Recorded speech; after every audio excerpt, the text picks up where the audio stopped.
Welcome to Learning PyTorch from Basics to Advanced 2024. Hi, I'm Vivin Arana and I'll be walking you through this course. What will we cover here? We'll start with the beginners level where we're going to go over Introduction to PyTorch, getting started with PyTorch, then we'll dive into working with tensors, then Autograd and dynamic computational graphs. Then we'll look at building simple neural networks. From there, we'll look at loading and pre-processing data. And finally, we'll look at model evaluation and validation. Once you're comfortable with this beginner level, we're going to jump into the intermediate level section, where we will first look at advanced neural network architectures. Then we'll look at transfer learning and fine tuning. Following that, we'll cover handling complex data, then model deployment and production, and then debugging and troubleshooting. And again, once you're comfortable with intermediate level, you can dive into advanced level where we will cover distributed training and performance optimization, followed by custom layers and loss functions, then research oriented techniques, followed by integration with other libraries, and finally how you can contribute to PyTorch and community engagement. So let's get started. Let's look at introduction to PyTorch. PyTorch has rapidly become one of the most popular deep learning frameworks in the world. It was developed by Facebook's AI Research Lab. It provides an intuitive and flexible platform for researchers and developers to build, train, and deploy neural networks with ease. Whether you are an academic looking to push the boundaries of machine learning research or a developer aiming to integrate state of the art AI into production systems, PyTorch offers the tools and community support needed to achieve your goals. In this particular section, we will dive into the core concepts of PyTorch, exploring what makes it unique, how it compares to other frameworks, and its evolution over time. By the end of this section, you'll have a solid understanding of PyTorch foundations, setting the stage for deeper exploration into its more advanced capabilities. What is PyTorch? PyTorch is an open source deep learning framework that enables you to build and train neural networks with flexibility and ease. It is designed to accelerate the process of prototyping, building, and deploying machine learning models, especially in the fields of computer vision and natural language processing (NLP). Unlike traditional machine learning libraries that rely on static computational graphs, PyTorch uses dynamic computational graphs, allowing developers to modify the graph on the fly.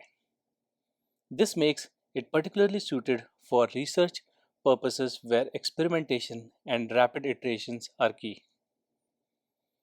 Some of the key points to consider here are dynamic computational graph. So PyTorch allows for flexible model building where graphs are built as the operations are defined, enabling real-time debugging and experimentation. Pythonic nature. PyTorch integrates seamlessly with Python, allowing developers to leverage the extensive Python ecosystem and write code that feels natural and intuitive. Tensors. At its core, PyTorch operates on tensors, which are multidimensional arrays similar to NumPy arrays but with additional capabilities for GPU acceleration. Autograd.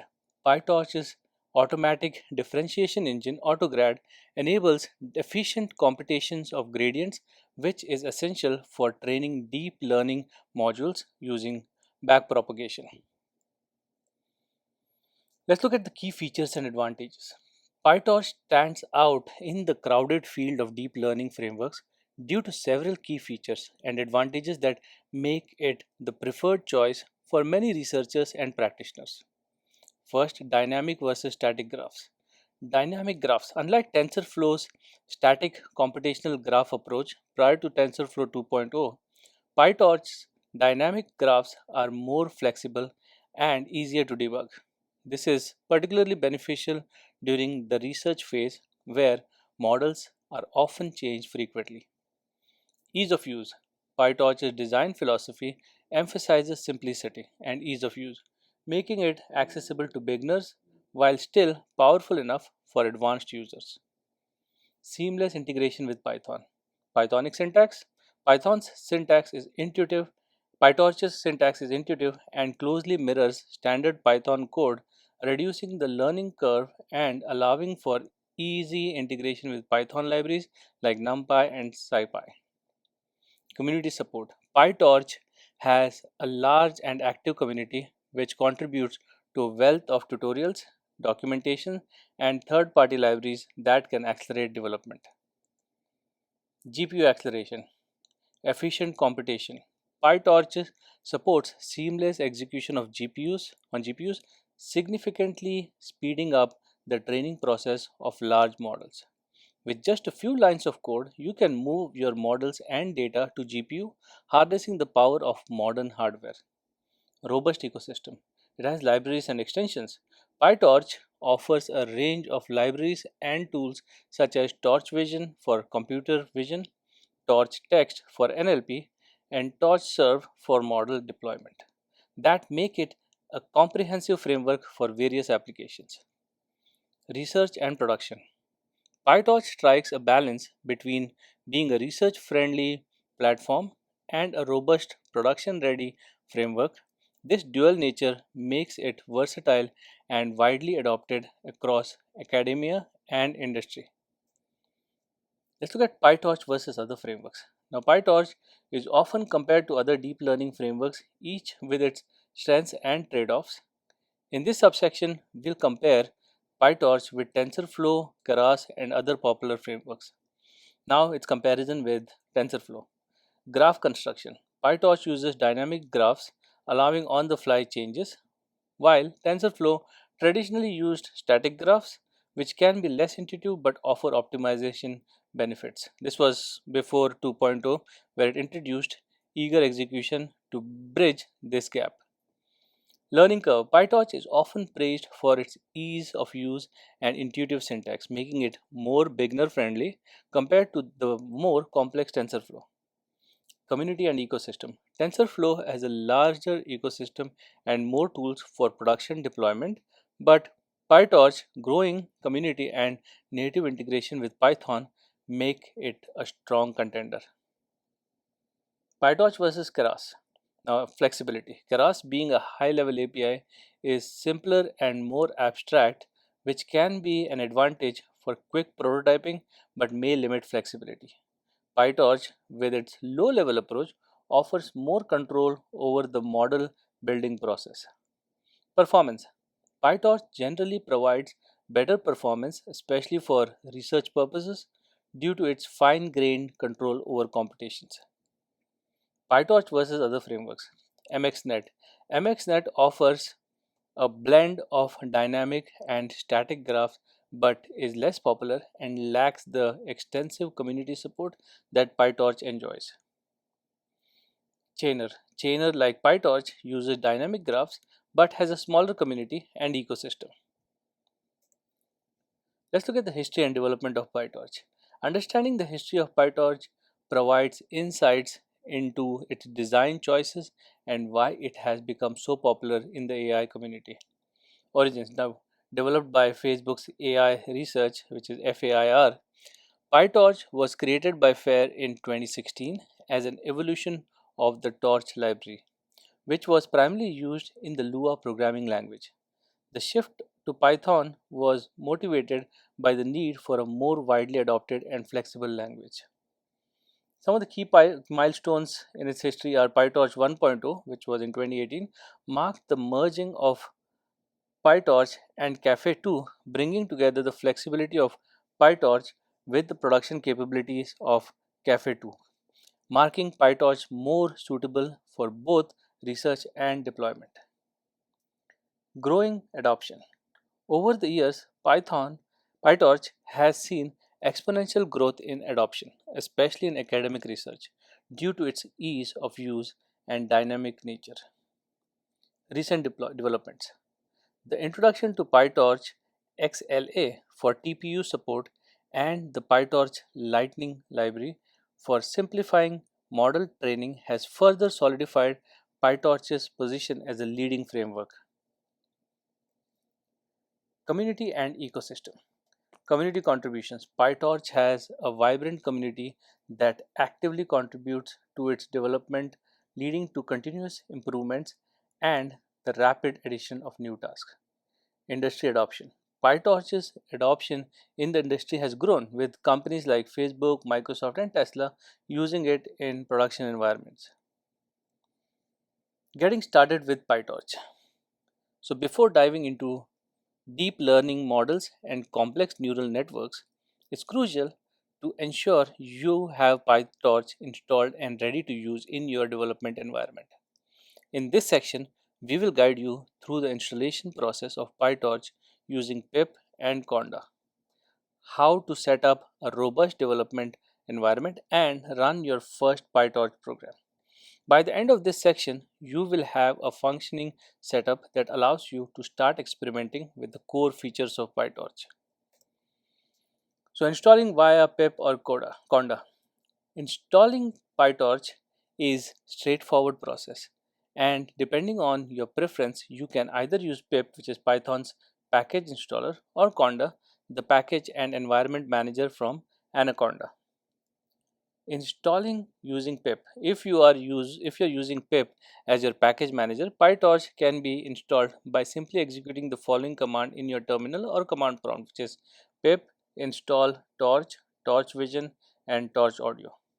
This command installs three components: torch, the core PyTorch library; torch vision, a library that provides popular data sets, model architectures, and image transformations for computer vision tasks; and then Torch Audio, a library for audio processing tasks. Installing using Conda. If you prefer using Conda, especially useful if you are working within the Anaconda ecosystem, you can install PyTorch by specifying the correct version for your system by saying Conda install PyTorch, Torch Vision, Torch Audio -c PyTorch. This command uses the official PyTorch channel on Conda to ensure you get the correct versions of PyTorch and related libraries. Installing with CUDA for GPU acceleration. PyTorch can leverage GPU acceleration through NVIDIA's CUDA platform. If you have an NVIDIA GPU and the necessary drivers installed, you can install PyTorch with GPU support. For pip, you can say pip install torch, torch vision, torch audio dash dash index dash URL, and give the URL https://download.pytorch.org/whl/cu118. And for conda install pytorch, torch vision, torch audio, pytorch dash CUDA 11.8 dash c pytorch dash c NVIDIA. Now make sure to replace the CUDA version 11.8 with the version compatible with your system. Setting up a development environment. To effectively work with Python, it is essential to set up a development environment that supports efficient coding, debugging, and testing of your models. In this subsection, we will guide you through the process of setting up such an environment. Now, first, choosing a code editor or IDE. Several development environments are commonly used with PyTorch, and each has its pros and cons. Some popular options include: first one, VS Code, Visual Studio Code, which is what I use, a lightweight but powerful code editor with great support for Python and Jupyter notebooks. It also has useful extensions for PyTorch development, such as the PyTorch snippets extension. Jupyter notebooks, ideal for interactive development, allowing you to run code cells independently and visualize outputs, which is perfect for testing small snippets of PyTorch code. PyCharm, a robust IDE for Python development with excellent code navigation, debugging tools, and virtual environment support. Setting up the virtual environments. It's a good practice to create isolated virtual environments for your PyTorch projects to avoid conflicts with other Python packages. Depending on your package manager, you can set up a virtual environment as follows. First, using V environment, which stands for virtual environment, is Python's built-in virtual environment tool. You can say python-m venv pytorch underscore environment, which is the name that you can give. Source pytorch underscore env slash bin slash activate is on Windows, you'll use PyTorch underscore env slash script slash activate. Now using conda, you can say conda create dash n PyTorch underscore env python equal to 3.10, which is the version. Conda activate PyTorch env. After activating the virtual environment, you can install PyTorch as described earlier. Installing essential development tools. To enhance your development workflow, it's helpful to install additional tools such as the Jupyter Notebook. For interactive coding, you can say pip install notebook. Matplotlib for plotting and visualization data. Pip install matplotlib, which you probably already have if you're using Python. And then IPython for a more powerful interactive Python shell. You can say pip install IPython. These tools help you write, test, and visualize your PyTorch code efficiently. Run your first PyTorch program. Now that you have PyTorch installed and your environment is set up, it's time to write and run your first PyTorch program. In this subsection, we will walk through a simple program that demonstrates some core PyTorch concepts, including tensor creation and basic operations. Creating a simple PyTorch program. Open your preferred code editor or Jupyter Notebook and create a new Python file, example first underscore PyTorch underscore program.py. Here's a simple PyTorch program that demonstrates how to create a tensor, perform a matrix multiplication, and display the result. So in the first line, you'll say import torch. Then I've added a comment, say create two random tensors. Tensor A, which is torch.rand 3, 3, tensor B, torch rand 3, 3. This is for randomly creating tensors. Next, result equal to torch.matmul tensor A and tensor B, which performs the matrix multiplication. That's why the name matmul. Print the tensors and the result by saying print using the print command tensor A and print tensor A value. And then again a string tensor B separated by in the next line tensor B, and then result of the matrix multiplication by saying print result. Now how to run the program? To run the program, simply execute the Python file in your terminal or using the run functionality of your IDE. If you're using Jupyter Notebooks, execute the code cell. If everything is set up correctly, you should see the output similar to the following. Tensor A, where you'll see the tensor with random 3 by 3 matrix, tensor B with random 3 by 3 matrix, and the result of the matrix multiplication, which is also 3 by 3 matrix with the multiplication result. If you have any issues or problems while doing this, please leave it in the comments and I'll get back to you as soon as possible. Now exploring further, to take it a step further, try creating a different type of tensors such as zeros, ones, or random tensors, performing element-wise operations and moving tensors to the GPU if available. Here's an example of moving a tensor to a GPU, where if torch.cuda is available, saying tensor A equal to tensor.a.to cuda, then same for tensor B, and then the result torch matmul is the same one tensor A tensor B, and you can print out the result.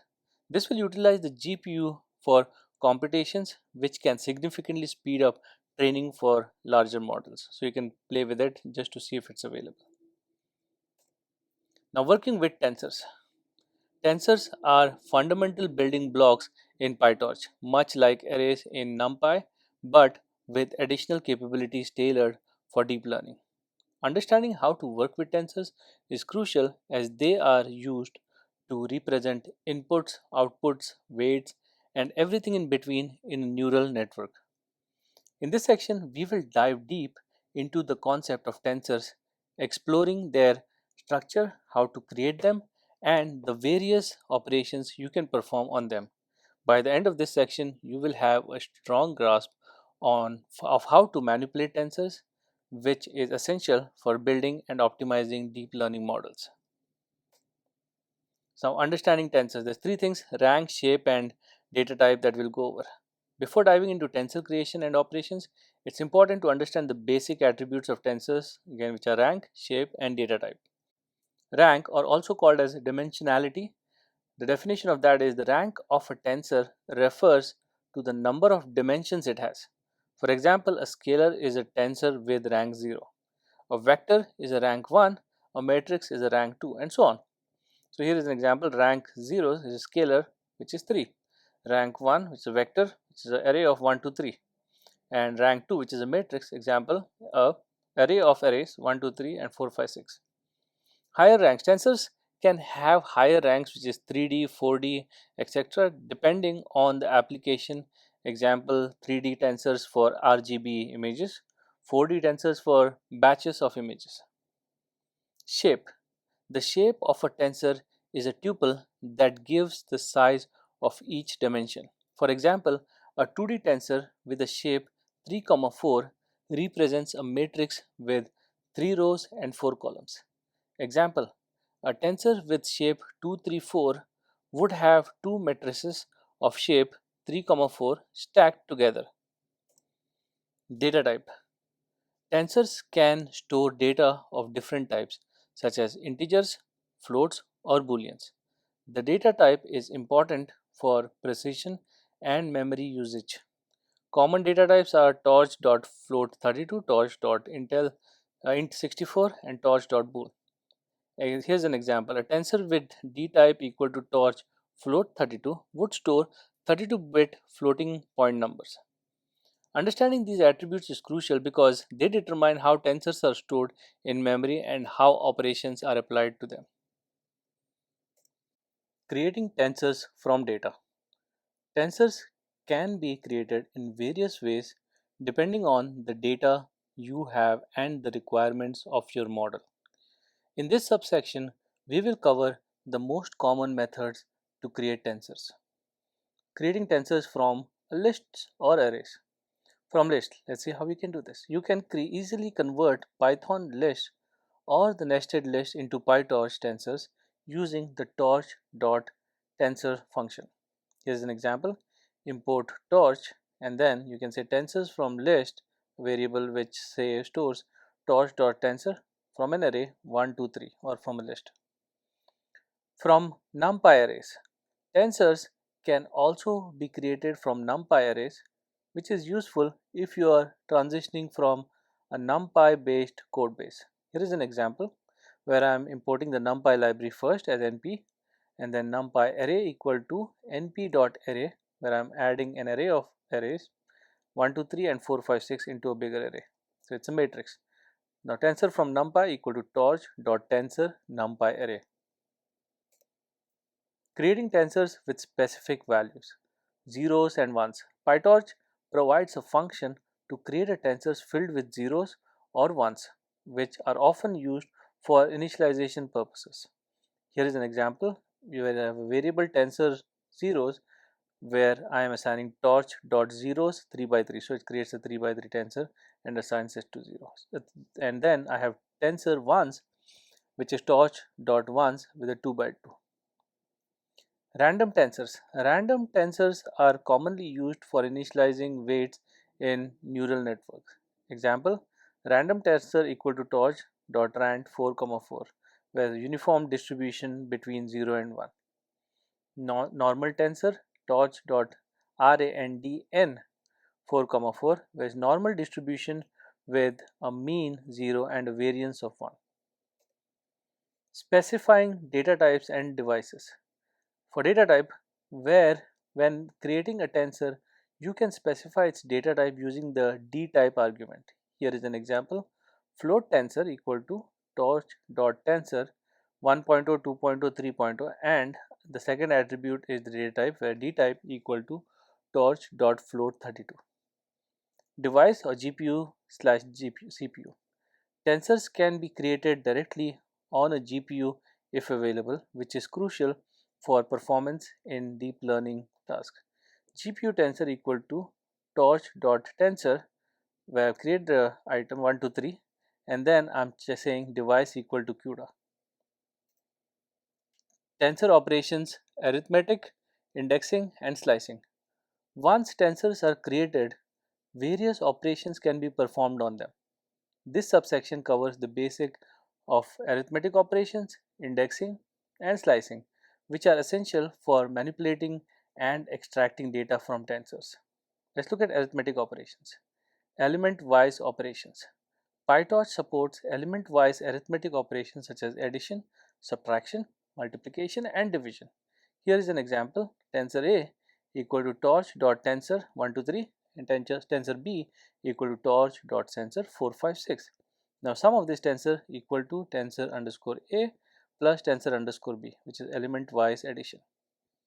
Matrix multiplication. Matrix multiplication is a key operation in neural networks and can be performed using torch.matmul or the operator.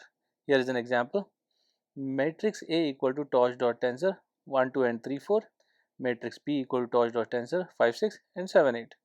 Result equal to torch.matmul matrix underscore A comma matrix underscore B. Indexing. Single element access. Similar to Python list or NumPy arrays, you can access individual elements of a tensor using square brackets. Example: tensor equal to torch.tensor 1, 2 and 3, 4. Now element equal to tensor 0, 1, which accesses the element at row 0, column 1. Slicing. Subtensors. You can extract subtensors by specifying ranges of indices similar to slicing in Python.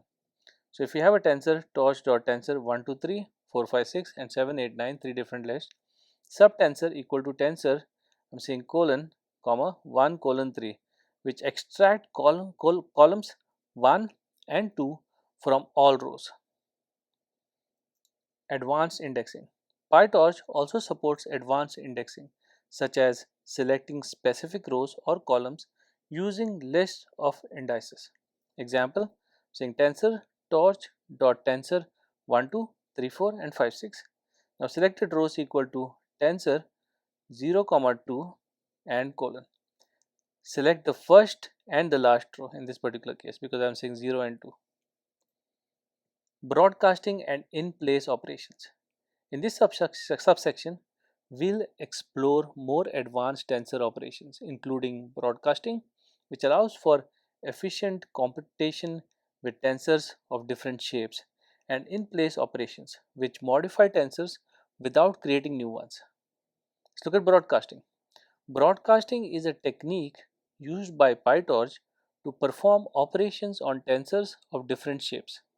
The smaller tensor is broadcast across the larger tensor so that they have compatible shapes for element-wise operations. Here is an example: torch.tensor 1, 2, 3 and 4, 5, 6 for tensor A. For tensor B, we have torch.tensor 1, 2, 3. Result equal to tensor underscore A plus tensor underscore B. Now in this case, tensor B is broadcasted to match the shape of tensor A. Now the rules include: broadcasting follows specific rules regarding dimension matching. Understanding these rules is crucial for avoiding shape mismatches and ensuring efficient computation. In-place operations. In-place operations modify the content of a tensor without allocating new memory, which can be more efficient but should be used cautiously to avoid unintended side effects. Notation is: in PyTorch, in-place operations are typically denoted by a trailing underscore. Example: a add underscore and the function. Here is an example: tensor torch.tensor 1, 2, 3 tensor dot add underscore 5. It adds 5 to each element in place, modifying the original tensor. Use cases. In place operations are useful in scenarios where memory efficiency is crucial, but they can lead to bugs if the original tensor is needed elsewhere in its original state. Autograd and dynamic computation graphs. One of the core features that makes PyTorch a powerful framework for deep learning is its ability to automatically compute gradients. This is facilitated by PyTorch's Autograd module, which enables automatic differentiation, essential for optimizing neural networks. Additionally, PyTorch's dynamic computation graphs allow for a more flexible and intuitive way to build and modify models on the fly. In this section, we will explore these features in detail, providing you with a deep understanding of how PyTorch handles gradient computation and why dynamic computation graphs are a game changer for deep learning research and development.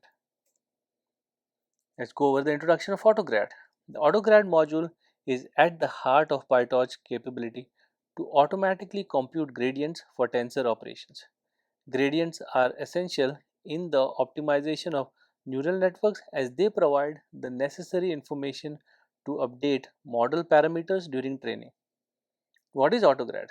Autograd is PyTorch's automatic differentiation engine that records operations performed on tensors to create a computation graph.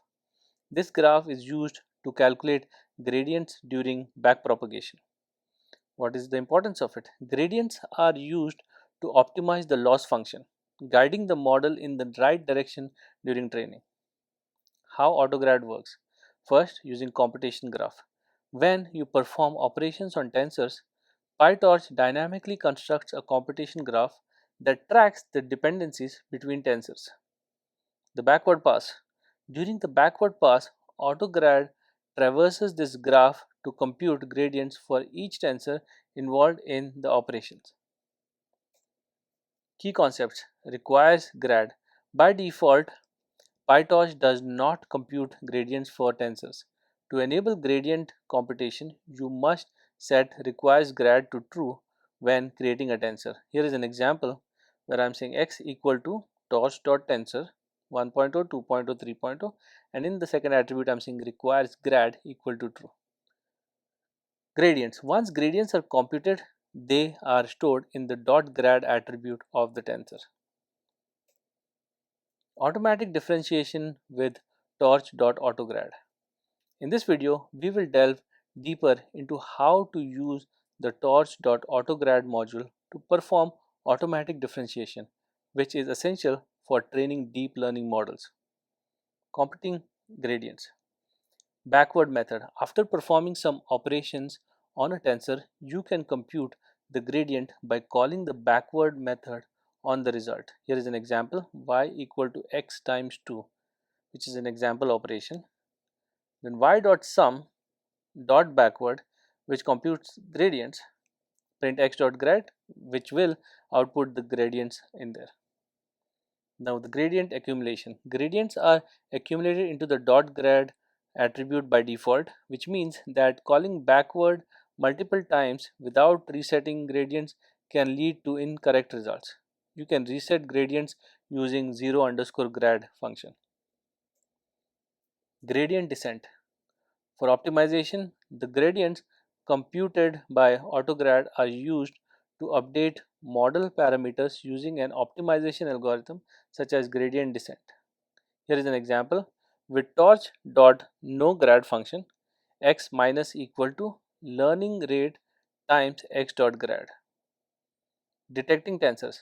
Sometimes you may need to detach a tensor from the computational graph to stop it from tracking gradients. This can be done using the detach method. Here is an example, detach tensor equal to x dot detach. Higher order gradients. Support for higher order gradients.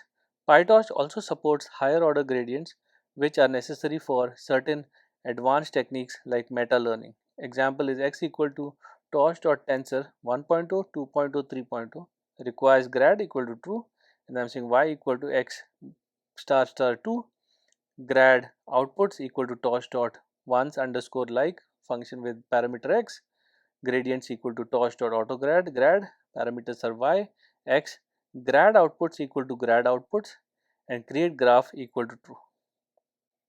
Dynamic computation graphs in PyTorch.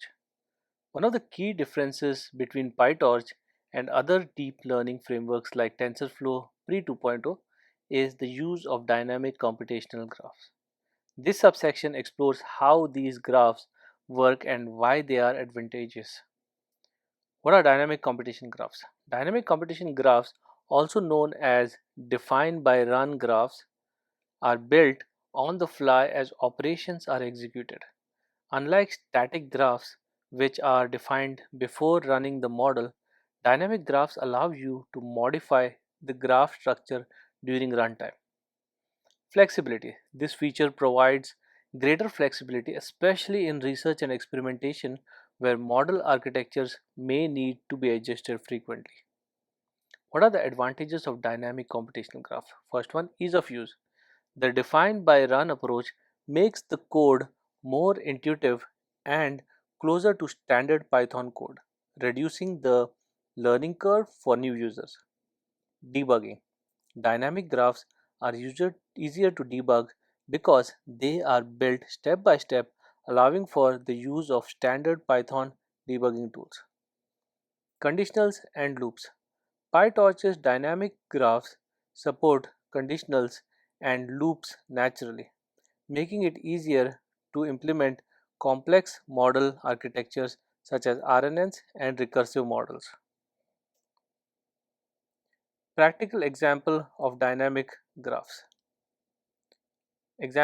Consider a model where the number of layers is determined by an external condition such as the length of an input sequence. With dynamic computational graph, you can easily adjust the number of layers based on the runtime conditions. Here is an example: layers equal to empty array for I in range num underscore layers dot append torch.nn linear 10 comma 10, x equal to torch.random 1 comma 10, and for layers in layers x equal to torch.relu layers x. This approach allows you to build and modify models in a more natural and flexible way, accommodating the needs of modern deep learning research and applications. Building simple neural networks. Neural networks are the backbone of modern deep learning. They consist of layers of interconnected neurons, which are designed to automatically learn patterns from data. Building and training neural networks is a core skill in deep learning, and PyTorch makes it straightforward with its modular design. In this section, we will explore the fundamental components of a neural network, how to construct neural networks using PyTorch's torch.nn.module, and the essential steps involved in training them. We will also cover the crucial concepts of loss functions and optimizers, which play a key role in the learning process. Anatomy of a neural network. To build and understand neural networks, it's important to grasp their basic structure and how the different components interact with each other. Let's look into neurons and layers. Neurons, the basic building blocks of a neural network, are neurons, which are analogous to the biological neurons in the brain. Each neuron that takes inputs processes them and produces an output. In mathematical terms, a neuron performs a weighted sum of its inputs, applies an activation function, and produces an output. A single neuron might calculate the following: y equal to sigma of w1 x1 plus w2 plus x2 plus b, where sigma is an activation function like ReLU or sigmoid. W1, W2 are weights, x1, x2 are inputs, and b is the bias. Layers. Neurons are grouped into layers. A typical neuron network has an input layer, one or more hidden layers, and an output layer. The input layer receives the input data. The hidden layers perform computations and extract features. These layers can vary in number and size depending on the complexity of the task. The output layer produces the final output of the network, such as class scores in a classification task. Forward pass. The forward pass is the process where input data is passed through the network layer by layer, producing an output. This output is then compared with the ground truth to calculate the loss. Activation functions. The role is activation functions introduce non-linearity into the model, allowing the network to learn complex patterns. Common activation functions include ReLU, which is rectified linear unit. The most popular activation function defined as ReLU x equal to max of 0, x. Sigmoid. used in binary classification problems defined as sigma of x equal to 1 by 1 plus e raised to minus x. Then we have tan h, another activation function that outputs values between minus 1 and 1 defined as tan h of x equal to e raised to x minus e raised to minus x upon e raised to x plus e raised to minus x. Creating neural networks with torch.nn module. PyTorch provides the torch.nn module class, which is a base class for all neural network modules. It's designed to encapsulate the structure and behavior of neural networks. Defining a neural network class. First, subclassing torch.nn.module. To define a neural network in PyTorch, you create a class that inherits from torch.nn.module. This class must implement two methods: init to define the network's layers and forward function to define how the input data flows through the network. Here's an example: import torch and then import torch.nn as nn. I'm creating a class simple nn with attribute nn.module, and first function is a def init with self inside the arguments, super simple nn comma self dot init. So I'm calling the super function here. Then I'm saying self dot fc1 equal to nn dot linear 10 comma 50, which is the first fully connected layer. Then I'm saying self dot fc2 equal to nn dot linear 50 comma 1, which is the output layer. Then I have another function here, forward self and x arguments, x equal to torch dot relu self dot fc1 with x, where apply the relu activation after the first layer, and then x equal to self dot fc2 of x, which is the output layer, and return x. Initializing and using the network. Instantiation. Once the network class is defined, you can instantiate it and pass data through it. Here is an example: model equal to simple nn, and then input data equal to torch.random with 1 and 10, which random input tensor with 10 features, and output equal to model input underscore data, and the print output. Now the parameters of the model, such as weights and biases, are automatically registered and can be accessed using model.parameters. Managing the complexity. Modular design. PyTorch encourages modular design where complex networks are composed of smaller reusable modules. For example, you can create custom layers by combining existing layers or by defining new layers that inherit from the torch.nn.module. Training a neural network, forward pass and backward pass. Now, training a neural network involves a cycle of forward and backward passes followed by updates to the model's parameters. Forward pass involves passing the input data through the network to obtain predictions. This is the first step in the training process and is used to compute the loss. Backward pass, which is also called as back propagation. The backward pass involves computing the gradients of the loss with respect to each parameter of the network using back propagation. This is done by calling the backward method on the loss. Here is an example: loss.backward, which computes the gradients for each parameter. Gradient descent. The gradients are then used to update the model's parameters in the direction that reduces the loss, typically using an optimizer. Epochs and iterations. Epoch is one complete pass through the entire training dataset. An iteration is one pass through a single batch of data.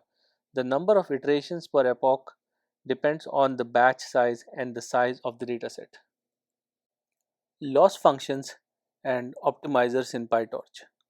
Loss functions and optimizers are key components in the training process.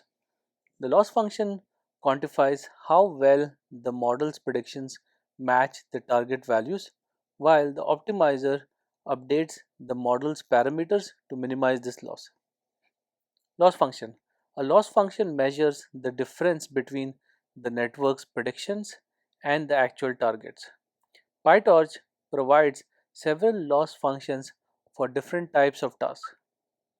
MSE loss, mean squared error, used for regression tasks where the goal is to predict continuous values. Example is loss fn equal to nn dot mse loss, loss equal to loss underscore fn, predictions and targets. Cross entropy loss, commonly used in classification tasks where the target is a category. Example is loss fn equal to nn dot cross entropy loss and loss equal to loss function predictions and targets. Optimizers. An optimizer updates the network's parameters based on the computer's computed gradients. PyTorch provides several optimizers including SGD, which is the stochastic gradient descent, the most basic optimizer that updates parameters by moving them in the direction of the negative gradient. Here is an example optimizer where torch.optim.sgd model.parameters and lr equal to 0.01. Adam, an advanced optimizer that adapts the learning rate for each parameter, often leading to faster convergence. Here is an example of an optimizer equal to torch.optim.adam model.parameters lr equal to 0.001. Optimizers. Optimization loop. In step 1, say zero the gradients to prevent gradient accumulation, which is look in the example below, it says optimizer.zero grad. Then step 2, perform the forward pass and compute the loss. As in the example, you'll see output equal to model input data. Step 3 is perform the backward pass to compute gradients, where in the example you'll see loss.backward function is what I'm calling. And step 4 is update the parameters using the optimizer, where you say optimizer.step. Loading and pre-processing data. Data is the fuel that powers neural networks. However, raw data is often messy and unstructured, requiring careful pre-processing before it can be fed into a model. PyTorch provides powerful tools for loading and pre-processing data, making it easier to manage large data sets and perform necessary transformations. In this section, we will explore how to efficiently load data using torchvision.datasets and torch.utils.data.dataset. Apply common pre-processing techniques such as normalization and resizing, create custom datasets, and handle batch processing. By the end of this section, you will be well equipped to manage and pre-process data for your deep learning projects. Loading data with torchvision.datasets and torch.utils.data.dataset. One of the most important tasks in deep learning is efficiently loading and managing data. PyTorch provides two essential tools for this. One is that torchvision.datasets for standard datasets and torch.utils.data.dataset for custom datasets. Let's look at loading standard datasets with torchvision.datasets. Torchvision.datasets provides access to popular datasets such as MNIST, Cipher10, and ImageNet, which are commonly used for training and benchmarking deep learning models. Here is an example. Import torchvision.datasets as datasets, and from torchvision.transformers import 2tensor. And then I'm loading the MNIST dataset by saying creating a variable MNIST train equal to datasets.mnist root equal to data train true transform to tensor function and download equal to true. Then I am creating the MNIST test variable where datasets equal dot MNIST root data train false transform to tensor and download equal to true. Transformations. The transform argument allows you to apply pre-processing steps like converting images to tensors, normalizing pixel values, and more. Custom datasets with torch.utils.data.dataset. Now, when working with datasets that are not available in torchvision.datasets, you can create your own dataset class by subclassing torch.utils.data.dataset. Now there are three steps to creating a custom dataset. Step 1 is subclass the torch.utils.data.dataset. Step 2 is implement the underscore len underscore function method to return the number of samples in the dataset. And step 3 is to implement the get item method to load the and return a sample from the dataset at the given index. Here is an example where I'm import torch, then from torch.utils.data I'm importing dataset, then I'm creating a class custom dataset with dataset passed to it, and the first function inside the initialization function where I am passing self, data, labels and transform equal to none, and inside that I'm setting self.data to data, self.labels to labels and self.transform to transform. Then another function len and passing self to it, and I'm returning length of self.data. Then I'm creating the get item, which is the third step, where I'm passing self and idx, and I'm creating a variable sample equal to self.data idx and label equal to self.labels of idx. If self.transform, I have sample equal to self.transform sample, and then finally returning the sample and label. Pre-processing techniques, there's normalization, resizing and transformations. Pre-processing is a crucial step that can significantly impact the performance of your model. Common techniques include normalization, resizing, and other transformations that prepare data for training. Let's look at normalization first. Normalization involves scaling the input data to a specific range, typically 0 to 1 or -1, 1. This helps in speeding up the training process and can lead to better convergence. Here is an example. From torchvision.transforms import normalize, and now we normalize images with mean and std by saying transform equal to normalize, mean equal to 0.5 and std equal to 0.5. Resizing. Definition is resizing images to a fixed size is necessary when working with neural networks, as they often expect input images to have same dimensions. Here is an example. From torchvision.transforms I'm importing resize, and I'm resizing images to 28 by 28 pixel by saying resize 2828 and assigning it to transform variable.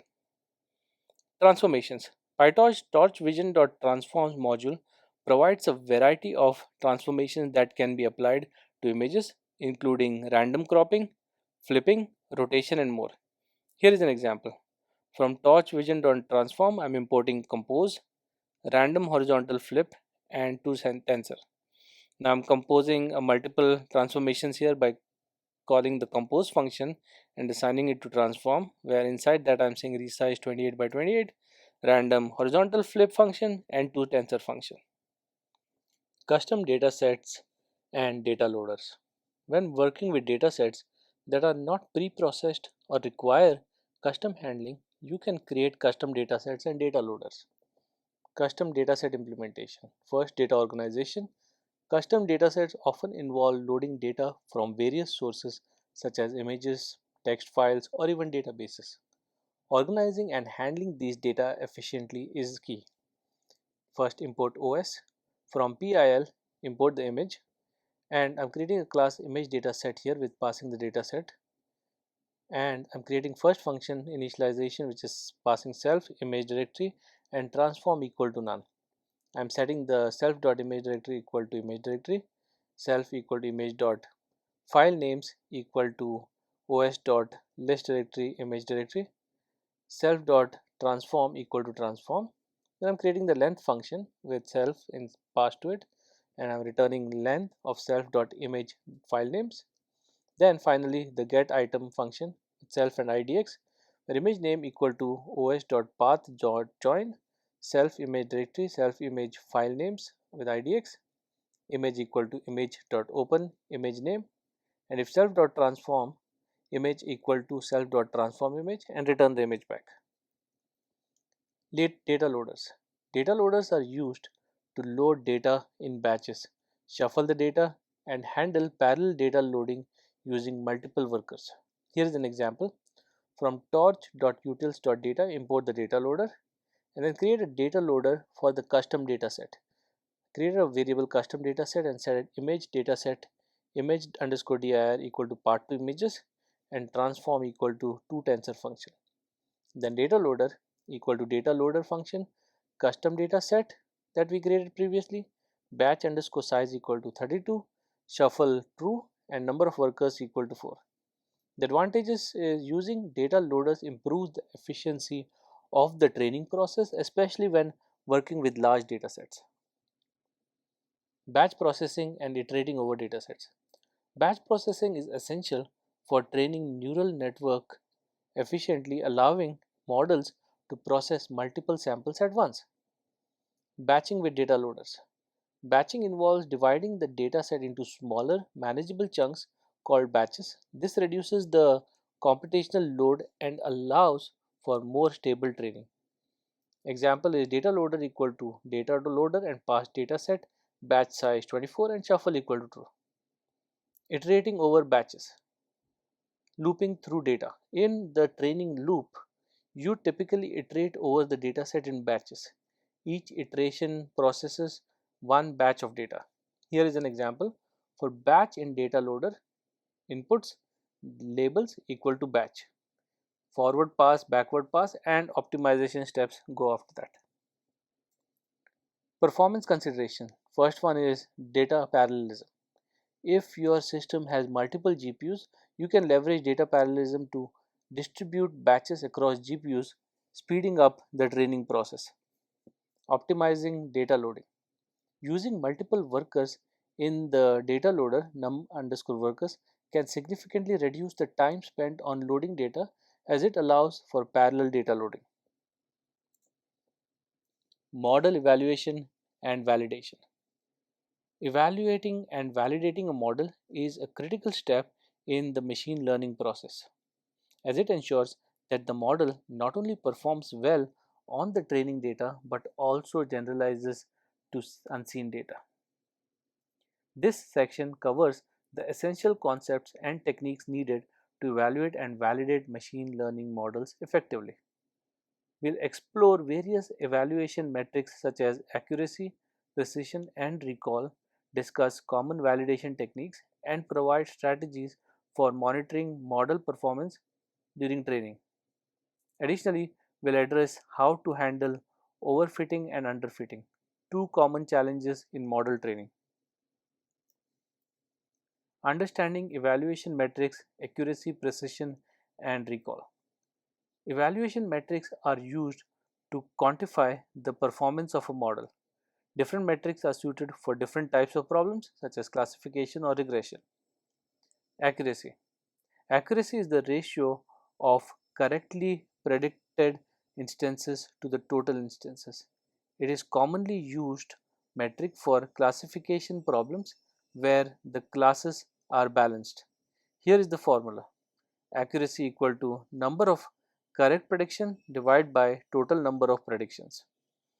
Example, if a model correctly classifies 90 out of 100 samples, the accuracy is 90%. Limitation. Accuracy can be misleading in cases of imbalanced datasets where one class significantly outnumbers the other. Precision. Precision measures the accuracy of the positive predictions made by the model. It is particularly useful when the cost of false positives is high. Formula is precision equal to true positives divided by true positives plus false positives. Example is in a spam detection system, precision would indicate how many of the emails classified as spam were actually spam. Use case. Precision is crucial in scenarios like medical diagnosis, where false positives can lead to unnecessary treatments. Recall. Recall, also known as sensitivity or true positive rate, measures the model's ability to correctly identify all positive instances. It is important when the cost of false negatives is high. Formula is recall equal to true positives divided by true positives plus false negatives. Example is in a cancer screening test. Recall would indicate how many of the actual cancer cases were correctly identified. Use case. Recall is vital in applications like disease screening or fraud detection, where missing a positive case could have severe consequences. F1 score. The F1 score is the harmonic mean of precision and recall, providing a balanced measure when both metrics are important. F1 score formula is F1 score equal to 2 times precision time recall divided by precision plus recall. Use case: the F1 score is particularly useful when dealing with imbalanced datasets, offering a single metric that balances precision and recall. Validation techniques: train validation split, k-fold, cross validation. Now, validation techniques are used to assess how well a model generalizes to unseen data. These techniques help prevent overfitting and ensure that the model's performance is not overly optimistic. Let's look at train validation split. The data set is split into two parts, one for the training the model and the other for validating it. A common split ratio is always 80 by 20 or 70/30, depending on the size of the data set. The process is: first step, split the dataset into training and validation sets. Step 2 is train the model on the training set. And step 3, evaluate the model on the validation set. Here is an example. From sklearn.model selection, import train test split. Now I'm creating variables xtrain, xval, ytrain, and yval. This will be filled out by this function train test split, where I'm passing the x, y, test size equal to 0.2, and random state equal to 42. The advantages is it's simple to implement and computationally efficient. Disadvantages in this case are the model's performance might be sensitive to particular split, especially with small datasets. K-fold cross-validation. Now, the K-fold cross-validation involves dividing the dataset into k equal parts or folds. The model is trained on k1 folds and validated on the remaining fold. This process is repeated k times, with each fold used exactly once as the validation data. Process is 3 steps again. Step 1 is split the dataset into k folds. Step 2 is train the model k times, each time using the different fold as the validation set and the remaining k minus 1 folds as the training set. And step 3 is average the performance across all k runs. Here is an example. From sklearn.model selection, import the cross underscore val underscore score. And from sklearn.ensemble, import random forest classifier. Now I'm creating the model calling the model by calling the random forest classifier function, and the score is equal to cross val score, and I pass the model x, y, and cv equal to 5, where cv is the 5-fold cross validation. Advantages of this is provides a more reliable estimate of model performance, especially with small data sets. Disadvantages is computationally expensive, especially for large data sets or complex models. Then there's stratified k-fold, a variation of k-fold cross validation that preserves the percentage of samples for each class, ensuring that each fold is representative of the overall class distribution. Use case is particularly useful in classification tasks with imbalanced datasets. Monitoring model performance during training. It's essential to monitor the model's performance throughout the training process to detect issues such as overfitting or underfitting early. Loss curves. Plotting the training and validation loss as a function of epochs helps in visualizing how well the model is learning. Here is an example where I'm importing matplotlib.pyplot as PLT, and from PLT I'm calling the plot function and passing train losses label equal to training loss and val losses label equal to validation loss. Then I'm calling the legend function on plot and then finally show. Interpretation. A steady decrease in training loss with a similar trend in validation loss indicates that the model is learning effectively. If the validation loss starts increasing while the training loss continues to decrease, it may indicate overfitting. Monitoring model performance during training. using accuracy curves. Similar to loss curves, accuracy curves show how the model's accuracy changes over time for both training and validation datasets. Early stopping. Early stopping is a technique where training is halted once the model's performance on the validation set stops improving. This helps prevent overfitting. Example: implement early stopping by monitoring validation loss and stopping training if it doesn't improve for a certain number of epochs. Handling overfitting and underfitting. Overfitting and underfitting are common challenges in machine learning. Overfitting occurs when a model performs well on training data but poorly on unseen data, while underfitting occurs when the model is too simple to capture the underlying patterns in the data. Understanding overfitting. The symptoms: the model has very low training loss but high validation loss. It captures noise or irrelevant patterns in the training data. Solutions: first one is regularization. Techniques such as L1 or L2 regularization adds a penalty to the loss function, discouraging overly complex models. Here is an example where I have a variable model and I'm calling the torch.nn.linear function and passing in features equal to 10, out features equal to 1. Optimizer variable where I'm saying torch.option optim.hgd, model.parameters lr equal to 0.01 and weight decay equal to 0.01. This is the L2 regularization. Solutions: dropout. Randomly dropping units during training helps prevent the model from relying too heavily on any particular path. Here is an example where I have the dropout layer where I'm calling the dropout function torch.nn.dropout and passing p equal to 0.5. Another solution is data augmentation. Augmenting the training data with various example rotations or flips can help the model generalize better. Here is an example where I am importing random horizontal flip from the torch vision.transforms and I'm creating a variable transform and calling this random horizontal flip with p equal to 0.5. Understanding underfitting. The symptoms are the model has high training and validation loss, indicating that it's too simple to capture the underlying patterns in the data. Solutions are: increase the model complexity, add more layers or units to the model to make it more expressive. Train longer. The model may require more epochs to learn the underlying patterns. Reduce the regularization. If regularization is too strong, it might be preventing the model from learning effectively.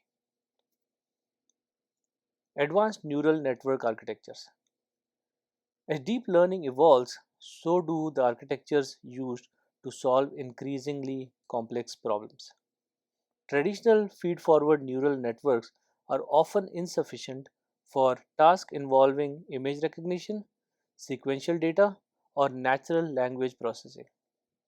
This section delves into the advanced neural network architectures that have revolutionized these domains.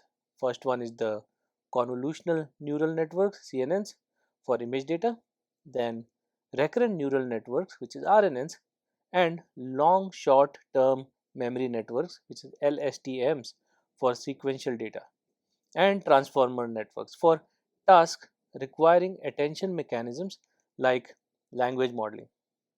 Each of these architectures is designed to address specific challenges and leverage unique capabilities, making them powerful tools in the deep learning toolkit. Let's go over convolutional neural networks or CNNs. Convolutional neural networks (CNNs) have become the go-to architecture for image-related tasks. They are specifically designed to process data with a grid-like topology, such as images, by taking advantage of the spatial structure of the data. Convolutional layers and filters. The convolutional layers, the core building block of CNNs, which applies a set of filters or kernels to the input image. Each filter slides across the input image to produce a feature map highlighting specific patterns such as edges, textures, or colors. Example is a 3 by 3 filter might detect horizontal edges in an image. As it convolves across the image, it creates a new matrix, which is feature map, where the presence of edges is marked. Filters, which are kernels, filters are small matrices used to detect specific features in the input data. The values in these filters are learned during the training process. Stride and paddling. Stride determines how much of the filter moves at each step, and paddling is used to maintain the original dimensions of the input after convolution. Pooling layers. Max pooling, average pooling. Pooling layers are used to reduce the spatial dimensions, which are width and height, of the feature maps, making the computation more efficient and the network more resilient to spatial variations in the input. Max pooling selects the maximum value in each patch of the feature map, effectively reducing the size while preserving important features. Example is a 2 by 2 max pooling layer applied to a feature map would downsample it by selecting the maximum value in each 2 by 2 region. Average pooling computes the average of each patch of the feature map, resulting in a smoother and smaller output. Convolutional neural networks architectures. Some of the common ones are LeNet, AlexNet, VGG, and ResNet. Let's go over LeNet. One of the earliest CNN architectures, LeNet, was developed for digit recognition. It consists of two convolutional layers followed by pooling layers and then fully connected layers for classification. Use case: LeNet is commonly used for recognizing handwritten digits in the MNIST dataset. AlexNet. AlexNet popularized CNNs by winning the ImageNet competition in 2012. It introduced deeper architecture with more convolutional layers and the use of ReLU activation functions, dropout for regularization, and GPU for training. Use cases: AlexNet is used for large scale image classification tasks. VGG. VGGNet introduced a very deep architecture with small 3 by 3 filters, demonstrating that depth, that is, more layers, significantly improves model performance. Use case: VGG is widely used in image classification and feature extraction tasks. ResNet. ResNet introduced the concept of residual learning, where shortcut connections, identity mappings, skip one or more layers, allowing for much deeper networks without suffering from the vanishing gradient problem. Use cases: ResNet is used in various computer vision tasks, including image classification, object detection, and segmentation. Now let's look at recurrent neural networks, RNNs, and LSTMs. Recurrent neural networks, RNNs, are designed to handle sequential data, making them suitable for tasks like time series, forecasting, natural language processing, and speech recognition. Understanding sequential data. Unlike independent data points in traditional datasets, sequential data points and are dependent on previous ones. Examples include sentences in natural language processing, where the meaning of a word often depends on the preceding words. Challenge: RNNs are designed to maintain a memory of previous inputs, which is crucial for understanding context in sequences. LSTM architecture and operations. LSTM networks. Long short term memory LSTM networks are a type of RNN designed to overcome the limitations of standard RNNs, particularly the issue of long term dependencies. LSTMs use a set of gates: input, forget, and output gates to control the flow of information, allowing the network to retain relevant information over long sequences. Let's look at the different gates. Input gate decides what new information should be added to the cell state.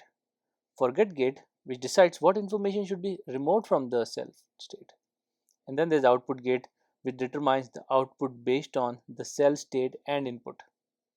Example is in a language model, LSTMs can be used to predict the next word in a sentence, taking into account the entire preceding context.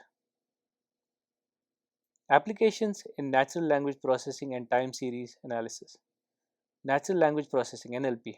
LSTMs are widely used in tasks such as machine translation, text generation, sentiment analysis, and speech recognition.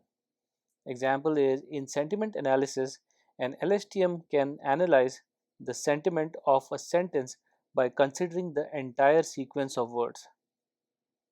Time series analysis.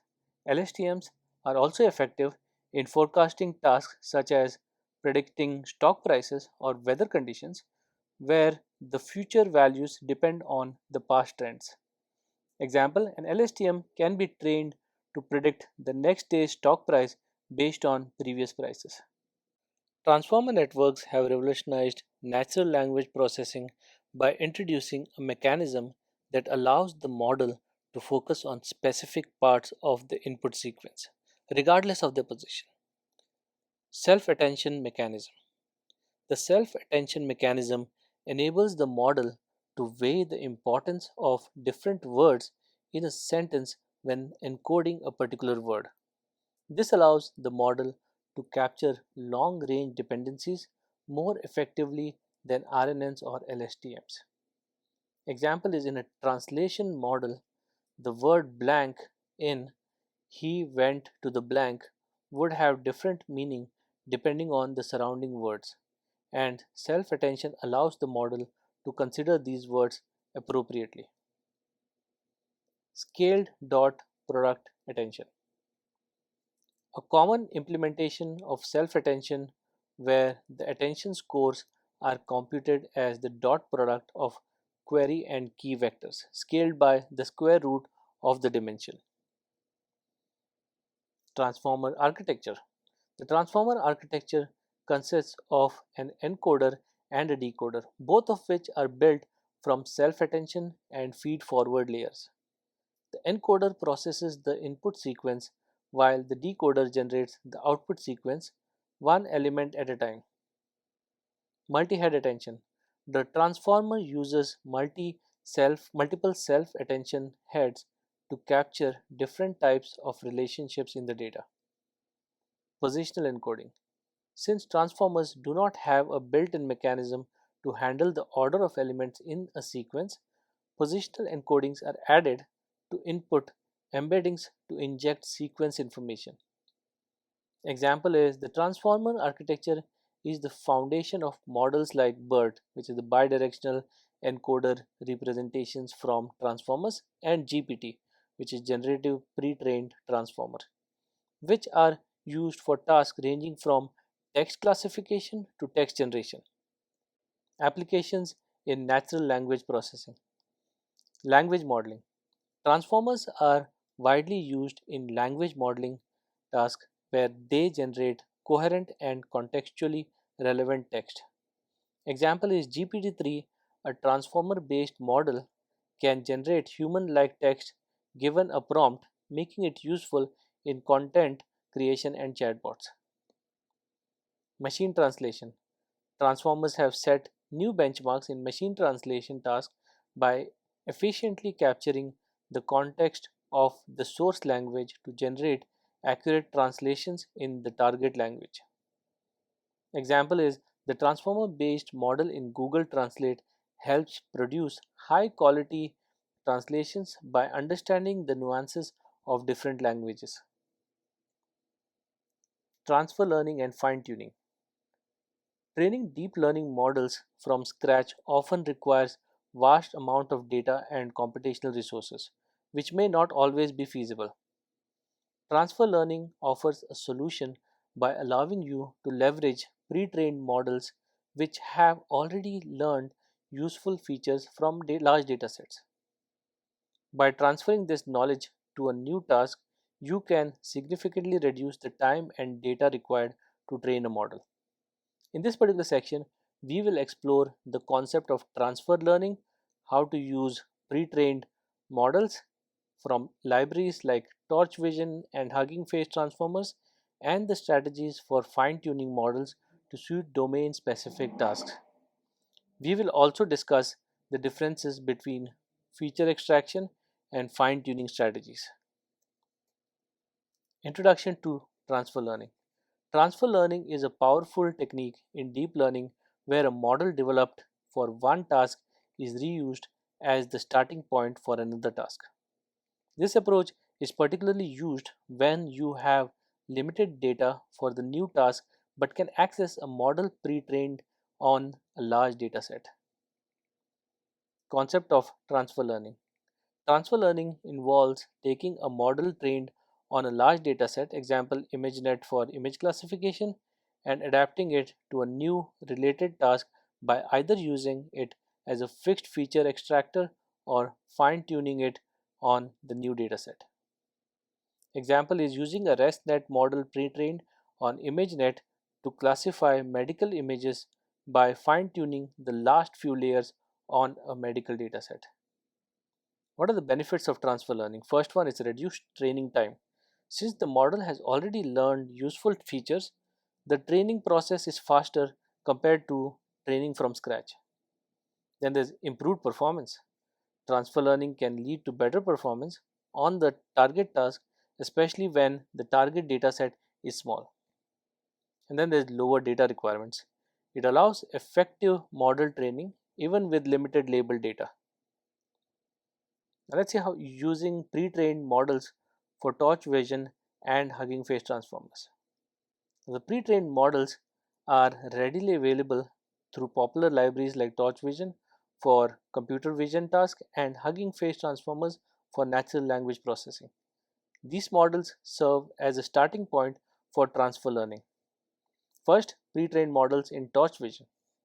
Torch Vision offers a variety of pre-trained models for tasks like image classification, object detection, and segmentation. These models are trained on large datasets like ImageNet. Example is loading a pre-trained ResNet model, where I have importing torchvision.models as models, and then the variable ResNet equal to models.resnet50, and the argument is pre-trained equal to true. What are the applications? You can use these models directly for inference or adapt them to your specific task through fine-tuning. Pre-trained models in Hugging Face transformers. The Hugging Face transformers provides access to a wide range of pre-trained models for NLP tasks such as text classification, named entity recognition, and text generation. Example is loading a pre-trained BERT model for text classification. So I'm importing BERT model and BERT tokenizer from transformers here, and I've created a variable model which takes in the BERT model, calls the from pre-trained function, and loads in the BERT base uncaged. Then I'm creating a variable tokenizer, and using the BERT tokenizer I'm calling the from pre-trained function and pass it BERT base uncaged. Applications of this include models that can be fine-tuned for tasks like sentiment analysis, question answering, and machine translation. Fine-tuning models for domain-specific tasks. Fine-tuning involves further training a pre-trained model on a specific task, allowing it to adapt to the nuances of the new dataset. Fine-tuning process. The fine-tuning typically involves freezing the early layers of the model, which capture general features, and training the later layers on the new task. Example is fine-tuning a ResNet model on a medical imaging dataset by freezing the convolutional layers and training the fully connected layers. Here I am running a for loop for param in resnet.parameters, param.requiredGrad equal to false. Then I'm replacing the final layer with a new one for the specific task by calling resnet.fc equal to torch.nn.linear, and I'm passing it two arguments resnet.fc.inFeatures and num classes. Hyperparameter tuning. During fine tuning, it's essential to carefully select hyperparameters such as learning rate and batch size to avoid overfitting, especially if the new dataset is small. Challenges in fine tuning. First one is overfitting. Fine tuning on a small dataset can lead to overfitting, where the model becomes too tailored to the training data and fails to generalize to new data. Catastrophic forgetting. In the fine tuning process is too aggressive, the model might forget the useful features it learned from the original dataset, leading to degraded performance. Feature extraction versus fine tuning strategies. When using transfer learning, there are two main strategies: feature extraction and fine tuning. The choice between these strategies depend on the size of your dataset and the similarity between the original and target tasks. Feature extraction. In feature extraction, the pre-trained model is used as a fixed feature extractor, meaning that the weights of the pre-trained model are frozen and only the final classification layer is trained on the new dataset. Example is using a pre-trained ResNet model to extract features from images, then feeding those features into a new classifier trained on your specific dataset. So here for param in ResNet.parameters, param.requiredGrad equal to false. When to use it? Feature extraction is ideal when you have a small dataset and the new task is similar to the original task the model was trained on. Fine tuning. Fine tuning involves unfreezing some or all of the layers of the pre-trained model and retraining them on the new dataset. This allows the model to adapt more specifically to the new task. Example is fine-tuning all layers of a BERT model on a domain-specific text classification task. Model.train. Set the model to training mode to fine-tune. When to use? Fine-tuning is preferred when the new task is somewhat different from the original task, or when you have a larger dataset that can support more extensive retraining. Handling complex data. In the realm of deep learning, dealing with complex data types such as images, text, and time series requires specialized techniques and careful preprocessing. Whether you are enhancing image datasets with augmentation, preparing text data for natural language processing, or engineering features for time series forecasting, understanding how to handle these data types is crucial. This section will cover advanced techniques for processing and preparing complex data for use in deep learning models. We will explore image data augmentation methods, text preprocessing, and tokenizing strategies, and the unique challenges of handling time series data. Image data augmentation techniques. Data augmentation is a powerful technique used to artificially increase the size and diversity of an image dataset by applying random transformations. This helps prevent overfitting and improve the generalization ability of deep learning models. Random cropping, flipping, and rotation. Random cropping technique involves randomly selecting a sub-region of an image and cropping it out. It helps the model become more robust to variations in object positioning within images. Example here from torchvision.transformers, I'm importing a random crop and I'm creating a variable transform where I'm calling the random crop function with the size of 224 by 224. Flipping. Random horizontal or vertical flipping of images help the model learn that the object's orientation is irrelevant to the classifications. Example here is I'm importing random horizontal flip from torchvision.transformers, and to the variable transform I am calling the function random horizontal flip with p equal to 0.5. Rotation. Rotating images by random degree helps the model become invariant to rotations. which is important for tasks where object orientation varies. Example here, I am importing random rotation from torchvision.transformers, and to the transform variable I'm calling the function random rotation degrees equal to 45. Color jittering, brightness contrast adjustment. Color jittering, this technique randomly changes the brightness, contrast, saturation, and hue of an image, simulating different lighting conditions and making the model more robust to such variations. Example, from torchvision.transformers I'm importing color jitter, and we call this function color jitter and assign it to transform variable by passing brightness of 0 0.5, contrast 0 0.5, saturation 0 0.5, and hue of 0 0.1. Brightness and contrast adjustment. Similar to color jittering, this method focuses specifically on altering the brightness and contrast of images. Example here, I'm importing adjust brightness and adjust contrast from torch vision transformers and calling this function with a brightness factor of 0 0.3. Text data pre-processing and tokenization. Text data requires specific pre-processing steps to convert raw text into a format that can be fed into deep learning models. Tokenization in particular is a key step in transforming text into tokens that represent the smallest units of meaning. Tokenization methods, word level and character level. Let's look at word level tokenization. This method splits text into words, treating each word as a separate token. It's the most common form of tokenization and is often used in tasks like text classification and sentiment analysis.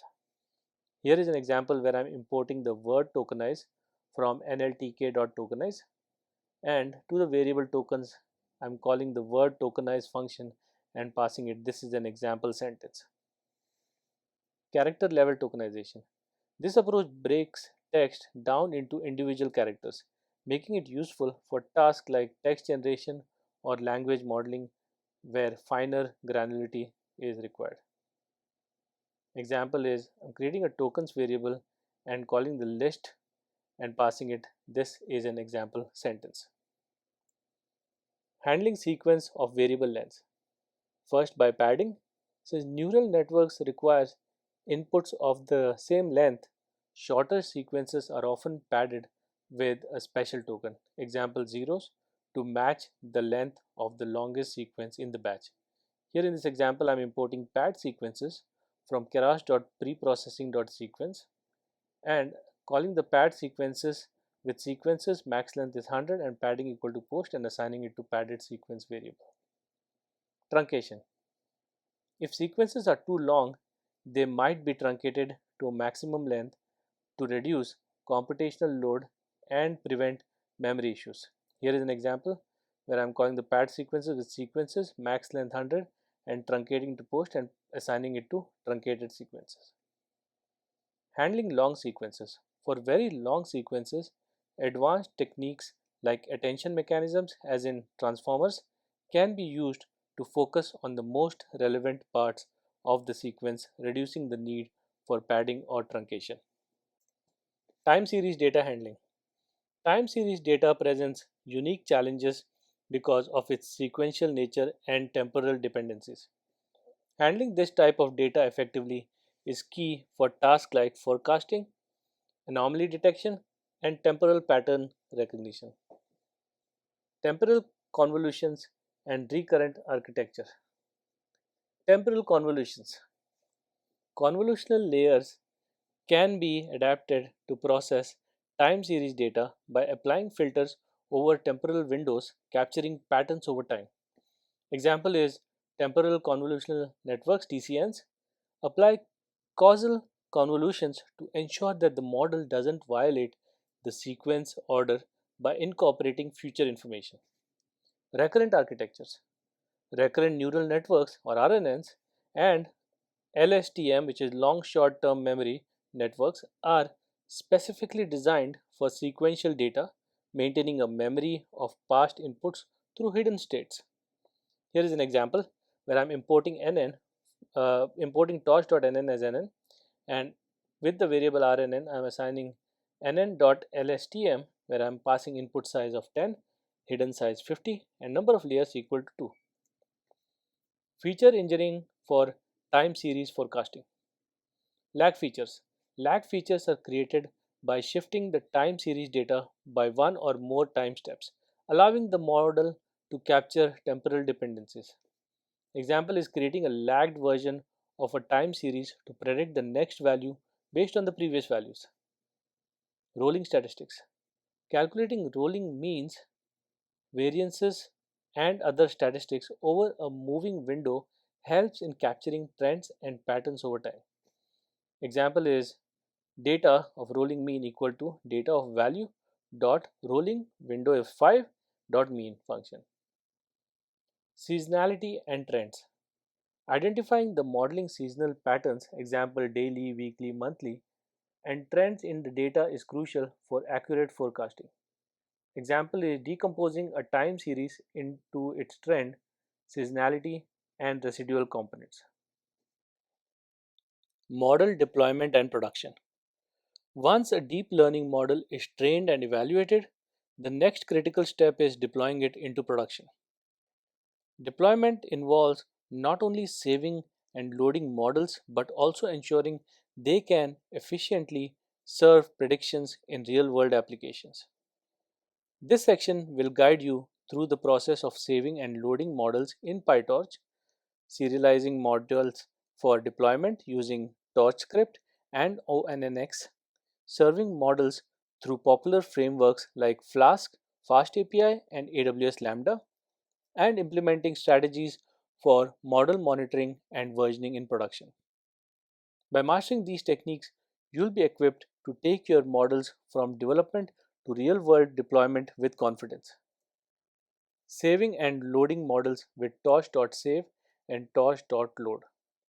Saving and loading models are fundamental operations that allow you to preserve the state of a trained model and reuse it later for inference or further training. Saving models. State dictionary. In PyTorch, the recommended way to save a model is by saving its state dictionary, which contains the model's parameters, weights, and biases. Example is import torch and torch.save model.stateDict, model.pth. Entire model. While saving the entire model is possible, it is less flexible and not recommended for most use cases, especially when dealing with dynamic computational graphs. Here is an example: torch.save model and model path. Loading models. Loading state dictionary. To load a model, you need to first initialize the model architecture and then load the saved state dictionary into it. Here is an example. So model equal to the model class, pass the arguments and the KW arguments, model dot load state dictionary, where I'm saying torch dot load model dot pth, and then model dot evaluate. We set the model to evaluation mode. Loading entire model. If you save the entire model, you can load it directly, though this method is less flexible. Here is an example: model equal to torch.load model.pth. Model serialization and deployment with Torch script and ONNX. For deploying models in production, you need to serialize them in a format that can be efficiently executed in various environments. Torch script. TorchScript is an intermediate representation of PyTorch model that can be optimized and executed in a production environment without requiring a Python runtime. Scripting. Convert a PyTorch model to TorchScript using scripting, which automatically converts the model. Scripted model equal to torch.get.script and pass the model, and torch.get.save, say scripted model, and model scripted.pt. Tracing. Alternatively, you can trace a model that has a fixed input size to torch script. Here is an example: traced model equal to torch.get.trace and pass the model and example input, torch.get.save, pass the traced model and model trace.pt. Deployment. Torch script models can be deployed to environments like mobile devices, edge devices, or cloud servers where a full Python runtime might not be available. ONNX, or Open Neural Network Exchange. ONNX is an open standard for representing machine learning models, allowing models trained in PyTorch to be deployed in a variety of platforms and runtimes such as TensorRT or ONNX runtime. Exporting to ONNX. Convert a PyTorch model to the ONNX format. torch.onnx.export pass the model, example input, and the name model.onnx. Deployment. ONNX models can be deployed in environments that support ONNX, making it easier to integrate with other frameworks and tools beyond PyTorch. Serving PyTorch models with Flask, Fast API, and AWS Lambda. Serving a model involves setting up an API that can receive data, pass it to the model for prediction, and return the result. Various frameworks can help with this process. First, serving with Flask. Flask is a lightweight web framework that can be used to create a simple API for serving PyTorch models. Here is an example. So from Flask, I'm importing Flask request and JSONify, and then I'm importing Torch. App equal to Flask, give the name, model equal to the model class, and pass the arguments and kwargs. Model.load state dict and pass torch.load model.pth, and then start the evaluation by saying model.eval. Then at the rate app.route, setting the route here slash predict. So every time anyone hits the URL predict, it needs the methods which is post, and predict function will have a variable data request.getJSON force true, input tensor equal to torch.tensor, and pass the parameter data input, output equal to model input tensor, and return JSONify output to list. So the output will be converted into JSON and returned back. If name equal to underscore underscore main, app.run debug equal to true. This is just a required thing in Flask. Serving with Fast API. Fast API is a modern fast web framework that is well suited for building APIs with automatic documentation and validation. So here from Fast API, I'm importing Fast API, importing Torch, app equal to Fast API function, model equal to the model class, pass the arguments and kwargs, model.load state dict and torch.load, load the model, and if start evaluation by model.eval. And again here the path app.post predict, async function predict with pass input data as list or float, input tensor equal to torch.sensor input data, output equal to model input sensor, and then return this output to list to whoever called it. If name equal to main, import uvcon and uvcon.run app host, whichever host URL you're running it on, and port equal to 8000. Set the port based on what your port is. Serving with AWS Lambda. AWS Lambda is a serverless computing service that lets you run code without provisioning servers. You can deploy a PyTorch model using Lambda to create a scalable and cost-effective model serving endpoint. Steps are: package your model and code, deploy to AWS Lambda using a tool like AWS SAM or the serverless framework, and integrate with API gateway to create an HTTP endpoint for serving predictions. Model monitoring and versioning in production. Once deployed, models in production must be monitored for performance and managed through versioning to ensure reliability and continuous improvement. Model monitoring. Importance: monitoring is crucial for detecting issues like model drift, where the model's performance degrades over time due to changes in data patterns. Metrics: track metrics such as prediction accuracy, latency, error rates, and resource utilization.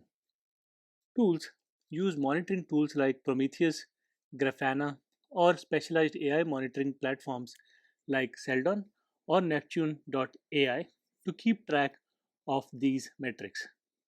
Model versioning. Versioning allows you to manage multiple versions of a model, enabling rollback to a previous versions if needed, and A/B testing of different models.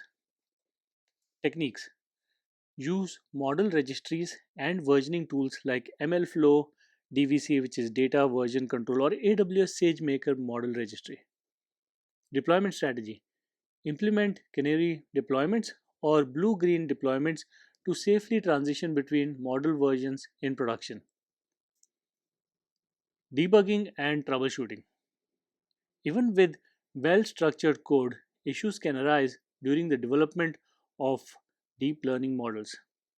Debugging and troubleshooting are essential skills for identifying and resolving errors, improving model stability, and optimizing performance.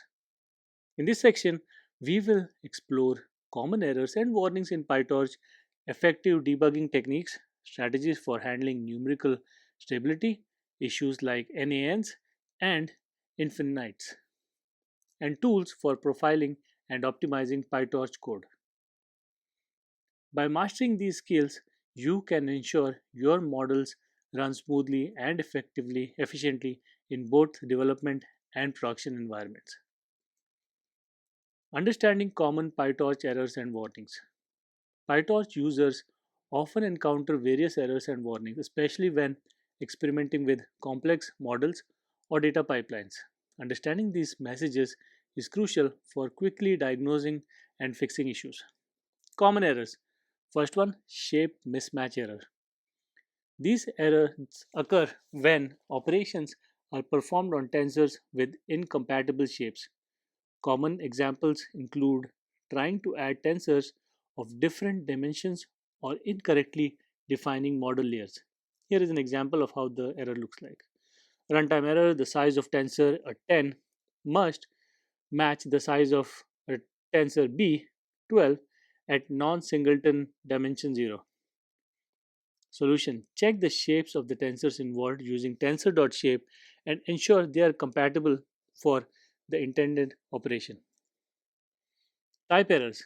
PyTorch operations are sensitive to tensor data types. A common mistake is performing operations between tensors of different types, such as float32 and int64. This is an example of the error. Runtime error: expected object of scalar type float but got scalar type long for argument number 2 weight. Solution: ensure tensors are of the same type using tensor.type and convert them if necessary using tensor.float or tensor.long. CUDA errors. These errors are related to GPU usage and occur when operations are performed on tensors that are not on the same device or when there is insufficient GPU memory.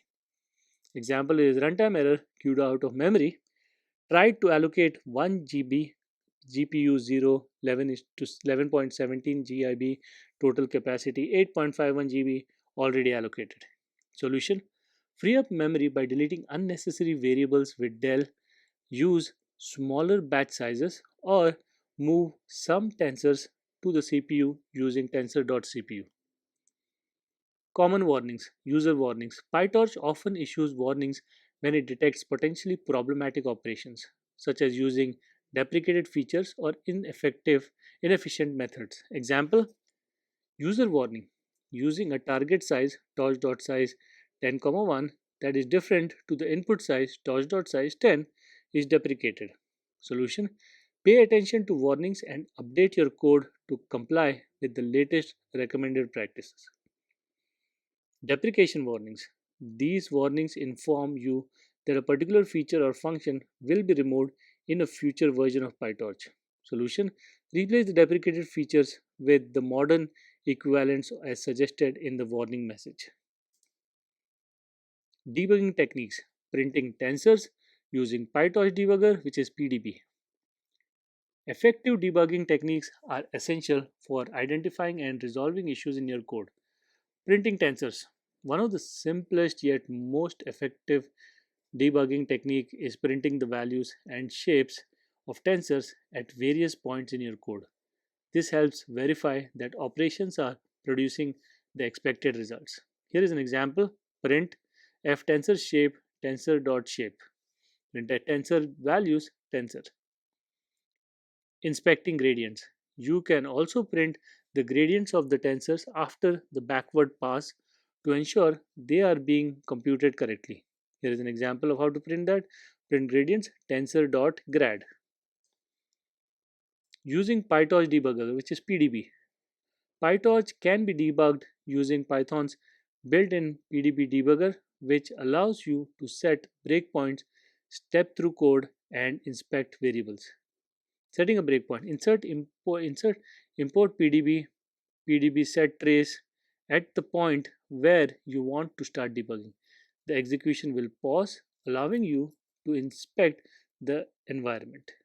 Here, if you see import PDB, and I have function forward pass which has the variable x, and pdb.setTrace over there where debugging begins, and y equal to x plus 2 return y. It will tell you what happened.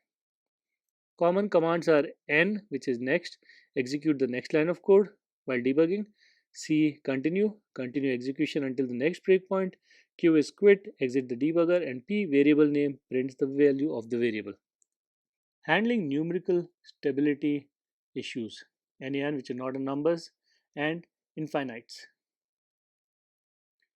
Numerical stability is a common concern in deep learning where certain operations can lead to NaNs or not a number or infinite values, causing the model to fail. Common causes of NaNs and infinites. Exploding gradients that grow exponentially during back propagation can lead to NaNs or infinities in the model's parameters. Solution: use gradient clipping to limit the size of the gradients. torch.nn.utils.clip grad norm function with model parameters and max norm equal to 1.0. Division by zero. Certain operations like division or logarithmics can produce NaNs or infinite when the input is 0 or negative. Solution: add a small epsilon value to the denominator to prevent division by 0. Here, x result equal to x divided by y plus 1 e raised to minus 8. Overflow in exponentials. Exponential functions can quickly grow to very large values leading to overflow. Solution is use the torch.clamp function to limit the range of inputs. So torch.clamp x minimum equal to minus 10, maximum equal to 10. Detecting and handling NaNs and infinities. NaN detection, use the torch.isNaN function to detect NaNs in tensors. Example, if torch.isNaN a particular tensor .any, then print NaN detected. Infinity detection. Similarly, torch.isInf can be used to detect infinite values. Example, if torch.isIntensor.any, print infinity detected. Debugging NaNs. If NaNs or infinities are detected, backtrack through your operations to find where they first appear and modify the operation to ensure numerical stability. Profiling and optimizing PyTorch code. Profiling and optimizing your PyTorch code is crucial for improving performance, especially when training large models on substantial datasets. Profiling with torch.profiler. PyTorch torch.profiler module provides tools for profiling model performance, identifying bottlenecks, and understanding how different parts of your code execute. Here is an example. Import torch from torch.profiler, import profile, record function, and profiler activity. With profile, activity is equal to profiler activity.cpu, profiler activity.cuda, and record shapes equal to true as prof with record function, model inference, model input sensor. Print prof dot key averages function dot table sort by CPU time total. Insight: profiling can reveal which operations are taking the most time, whether your model is effectively utilizing the GPU, and where you might have inefficiencies in your code. Code optimization techniques. Batching. Process data in batches rather than individually to take full advantage of GPU parallelism. Example is instead of processing one image at a time, use a batch of 32 images to maximize GPU utilization. Mixed precision training. Use mixed precision training to reduce memory usage and increase computational speed by using 16-bit floating point numbers where possible. Example here is model equal to model.half, input sensor is equal to input sensor.half. Avoiding Python loops. Replace Python loops with PyTorch operations whenever possible to leverage the power of vectorization and GPU acceleration. Example is instead of looping through tensors to add them, use tensor.sum dim equal to 0 for efficient computation. Distributed training and performance optimization. As deep learning models grow in complexity and size, the need for efficient training methods become increasingly important. Distributed training allows you to scale your training across multiple GPUs or even multiple nodes, significantly reducing training time. Additionally, techniques like gradient accumulation, mixed precision training, and various performance optimizations can help you make the most of your hardware resources. This section will guide you through the essentials of distributed training using PyTorch's distributed data parallel, as well as strategies for optimizing model performance during training. By the end of this section, you will be equipped with the tools and knowledge to train large models efficiently and effectively. Distributed training with torch.nn.parallel.distributed data parallel. Distributed training enables you to leverage multiple GPUs or nodes to train your models faster. PyTorch's torch.nn.parallel.distributed data parallel or DDP is the recommended way to distribute your training across multiple devices. Introduction to distributed data parallel. DDP synchronizes gradients and updates model parameters across multiple processes running on different GPUs or nodes. This ensures that each GPU contributes to the training process, effectively parallelizing the workload. Example is in a multiple GPU setup, each GPU processes a subset of the training data, and DDP ensures that all GPUs stay in sync by averaging gradients during backpropagation. Setting up DDP. Here is step 1. Initialize the process group for communication between GPUs. Example, import torch.distributed as dist, then dist.init process group pass backend equal to nccl, init method equal to environment. Step 2. Wrap your model with distributed data parallel. Model equal to torch.nn.parallel.distributed data parallel, pass it model, and device IDs equal to local rank.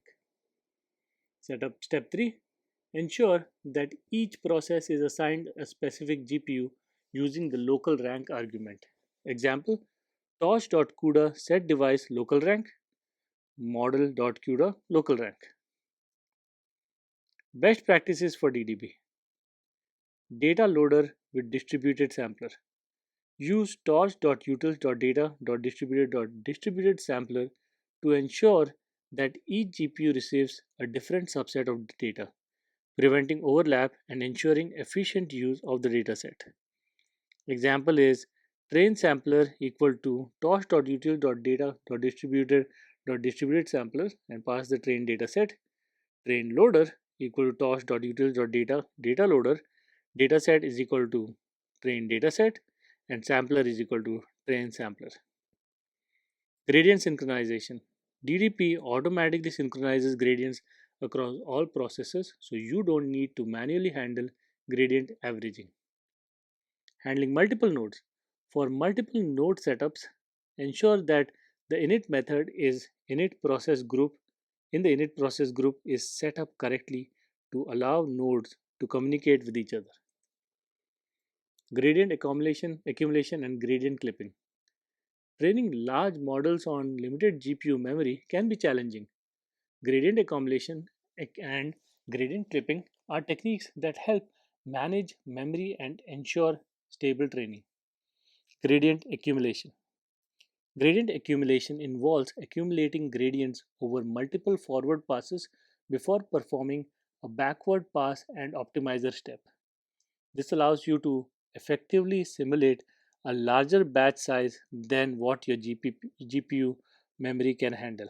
Here is an example where I'm saying optimizer.0grad for I in range accumulation steps, output equal to model of input, loss equal to criterion of output comma target, loss.backward where you accumulate gradients, optimizer.step, update weights after accumulation. When to use it? Use gradient accumulation when your desired batch size exceeds the average GPU memory, allowing you to train with larger effective batch sizes. Gradient clipping. Gradient clipping involves capping the gradients to a maximum value to prevent them from becoming too large, which can cause unstable training or gradient explosions. torch.nn.utils.clip grad norm when pass model.parameters max norm equal to 1.2 is a good example. When to use it? Gradient clipping is particularly useful in training deep neural networks or recurrent models when gradients can grow exponentially during backpropagation. Mixed precision training with NVIDIA Apex. Mixed precision training leverages the capabilities of modern GPUs by using both 16-bit and 32-bit floating point operations, leading to faster computation and reduced memory usage. Introduction to mixed precision. Now, mixed precision training allows you to train models faster by using 16-bit floats FP16 where possible, while still maintaining the precision of 32-bit floats FP32 for critical operations. This is especially beneficial on an NVIDIA GPUs that support Tensor cores, which are optimized for FP16 operations. Setting up mixed precision training using NVIDIA Apex. NVIDIA's Apex library provides tools for easy implementation of mixed precision training in PyTorch. Here is an example from Apex import AMP. Model comma optimizer, you can call the function initialize from AMP by calling amp.initialize and pass the model optimizer and opt level equal to 001. Automatic loss scaling. Apex automatically scales the loss to prevent underflow when using FP16, ensuring stable training. Best practices. Choosing optimization levels. Apex offers different optimization levels O0, O1, O2, and O3 that balance between speed and precision. Start with O1 as it offers a good trade off between performance and stability. Monitoring for NANs. Mixed precision training can sometimes lead to numerical instability. Monitor your trainings for NANs and infinities and use gradient clipping if necessary. Performance optimization techniques. You have parallelism, you have asynchronous processing. Optimizing performance in PyTorch involves making the most of your hardware resources through parallelism and asynchronous processing. Parallelism, data parallelism, distributes the data across multiple GPUs, allowing each GPU to process a portion of the data in parallel. Here is an example where I have a variable model with torch.nn.dataParallel, pass the model to it, and output equal to model and pass input as the parameter. Model parallelism splits the model itself across multiple GPUs, useful for very large models that don't fit into a single GPU's memory. Example is part 1.2 CUDA of 0, part 2.2 CUDA of 1. Asynchronous processing. Now, asynchronous data loading using multiple workers in data loader allows for asynchronous data loading, reducing the time your GPU spends idle. Here is an example train loader equal to torch.utils.data data loader function and pass it dataset batch size equal to 32 and number of workers equal to 4. Asynchronous CUDA operations. PyTorch operations on CUDA tensors are asynchronous by default, allowing the GPU to perform computations while the CPU prepares the next batch of data. Profiling and optimization. Profiler. Use PyTorch Profiler to identify bottlenecks in your code and optimize accordingly. Here is an example. We can say with torch.profiler.profile activities torch.profiler.profiler activity.cpu and torch profiler activity.cuda sp and pass call the model with input and print p.key averages table sort by self CUDA time total. Memory management. Monitor GPU memory usage with torch.CUDA memory summary function and optimize by clearing cache or using torch.nograd function in inference mode to reduce memory consumption. Custom layers and loss functions. While PyTorch provides a wide range of built-in layers, loss functions, and activation functions, there are times when you need to customize these components to fit specific needs or experiment with novel architectures. This section covers how to create custom neural network layers and loss functions using torch.nn.module, implement advanced activation functions, and apply regularization techniques to prevent overfitting. By mastering these concepts, you'll gain great flexibility in designing and optimizing deep learning models tailored to your specific task. Creating custom neural network layers with torch.nn.module. Now, the custom layers allow you to implement unique operations that are not available in PyTorch's standard library, providing more control over the model architecture. For subclassing torch.nn.module, to create a custom layer, subclass torch.nn.module and implement the init method to define the layer's parameters and the forward method to define the computation. Here is an example where I'm importing torch nn, and then I create a class custom layer nn.module as a parameter. Now creating calling the define function and pass itself in features and out features. Call the super function, pass it the custom layer and self, and call the initialization method. Then self.linear equal to nn.linear in features and out features, and self.relu equal to nn.relu. And then the forward function where self and x is passed, and x equal to self.linear of x and x equal to self.relu of x, and return the value of x. Usage. Once defined, the custom layer can be used like any other PyTorch layer in neural network. Here is an example. Model equal to nn.sequential and pass custom layer 10,20 and nn.linear 20,10. Parameter initialization. Custom initialization. You can customize the initialization of layer parameters using methods such as torch.nn.init. Here is an example where I'm calling the init function self in features and out features, call the super method, pass the custom layer and self and init function, and then self.linear equal to nn.linear, pass the in features and out features, and then torch.nn.init Xavier uniform, and then pass self.linear.weight. Implementing custom loss function and metrics. Custom loss functions and metrics are essential when built-in options do not fit your specific problem or when you want to introduce novel evaluation criteria. Now, first, creating custom loss functions. To create a custom loss function, define a new function or subclass torch.nn.module and implement the forward method to calculate the loss. Here is an example where I'm importing torch.nn.functional as f. Create the custom class with nn.module and define the two functions init and forward. Inside init, I'm just saying going to call the super class, pass the custom loss and self, and call the initialization method of super.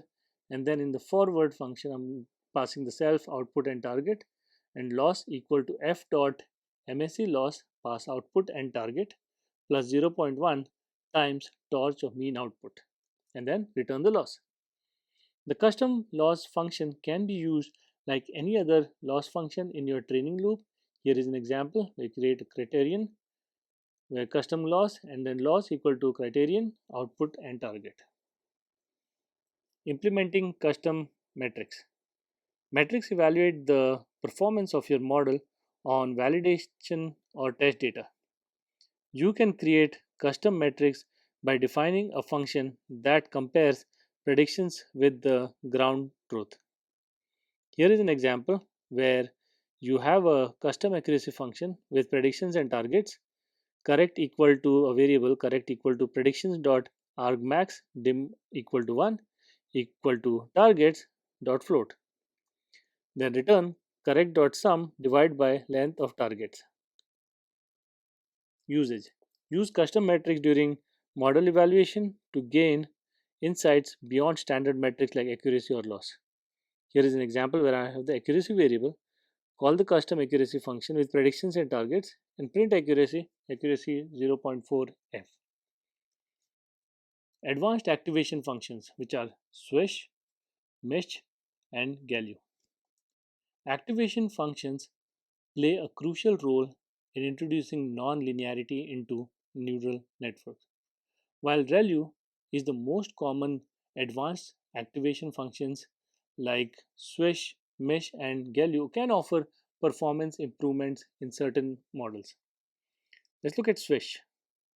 Swish is an activation function defined as f of x equal to x times sigmoid of x. It has been shown to perform better than ReLU in some deep networks.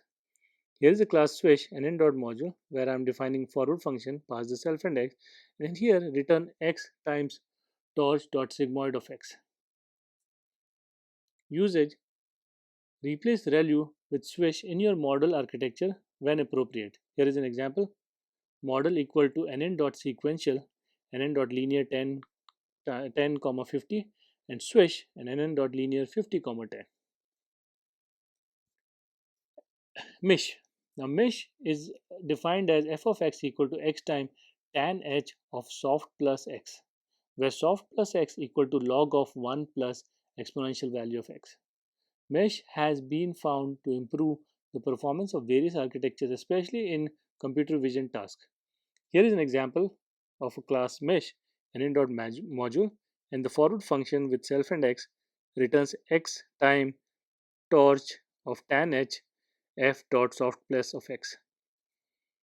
Uses mesh can be used in place of ReLU or other activation functions in your model by saying model equal to nn dot sequential, and then you have nn dot con 2d where 364 kernel size equal to 3, stride equal to 1, padding is 1, and then call the mesh function, and then nn dot max pool 2d, kernel size of 2 and stride of 2. Galue or Gaussian error linear unit. Galue is defined as f of x equal to x times 0.5 times 1 plus erf of x divided by square root of 2, where erf is the error function. It is used in models like BERT and has shown improved convergence properties in NLP tasks. So here is how you can create it. Class galue nn.module and the forward self.x return f.galue of x. Galue is often used in transformer models and can be substituted for other activations in models requiring smooth and non-linear behavior. So here a model nn.sequential where nn linear and has some parameters called the pass the Galue function, and the linear and has some other values which are reversed 3072 768. Regularization techniques. There's dropout and then there's weight decay. Regularization is crucial for preventing overfitting, especially in complex models with a large number of parameters. Dropout. Now, dropout is a regularization technique that randomly sets a fraction of the input units to 0 during training, preventing the model from becoming too dependent on any particular node. Here is an example. Dropout layer nn.module. I have my init and function forward methods. Inside init, I am passing self and p equal to 0.5. Call the super, pass the class object dropout layer, self and initialize it, and self.dropout equal to nn dot dropout p. For in the forward functions, pass self x and return self dot dropout of x. Usage. Dropout is typically applied to fully connected layers in neural networks. Here is an example where we have the model equal to nn sequential, nn linear 512 256, nn dot ReLU, and then nn dot dropout of 0.5, and finally again nn dot linear 256 by 10. Weight decay. Weight decay or L2 regularization penalizes large weights by adding a term to the loss function that is proportional to the sum of the squares of weights. Here is an example. Optimizer equal to torch.optim.sgd, model parameters LR equal to 0.01, and weight decay here is 0.001. Weight decay is applied during optimization and helps prevent overfitting by discouraging overly complex models. Example of applying weight decay in optimizer using Python here. Optimizer is equal to torch.optim adam model.parameters lr equal to 0.001 and weight decay equal to 0.01. Research oriented techniques. In the rapidly evolving field of machine learning, conducting robust and reproducible research is crucial for ensuring that your findings can be validated and built upon by others. This section delves into the essential techniques that support research oriented workflows, including ensuring reproducibility on experiments, tracking experiments with specialized tools, optimizing hyperparameters, and staying current with the latest research. By mastering these techniques, you'll be better equipped to conduct high quality research that contributes meaningfully to the machine learning community. Reproducibility in machine learning experiments. Reproducibility is a cornerstone of scientific research, and in machine learning, it involves ensuring that your experiments can be reliably repeated with the same results. Importance of reproducibility. Reproducibility allows other researchers to verify your results, compare approaches, and build on your work. Inconsistent results can undermine the credibility of your findings and hinder progress in the field.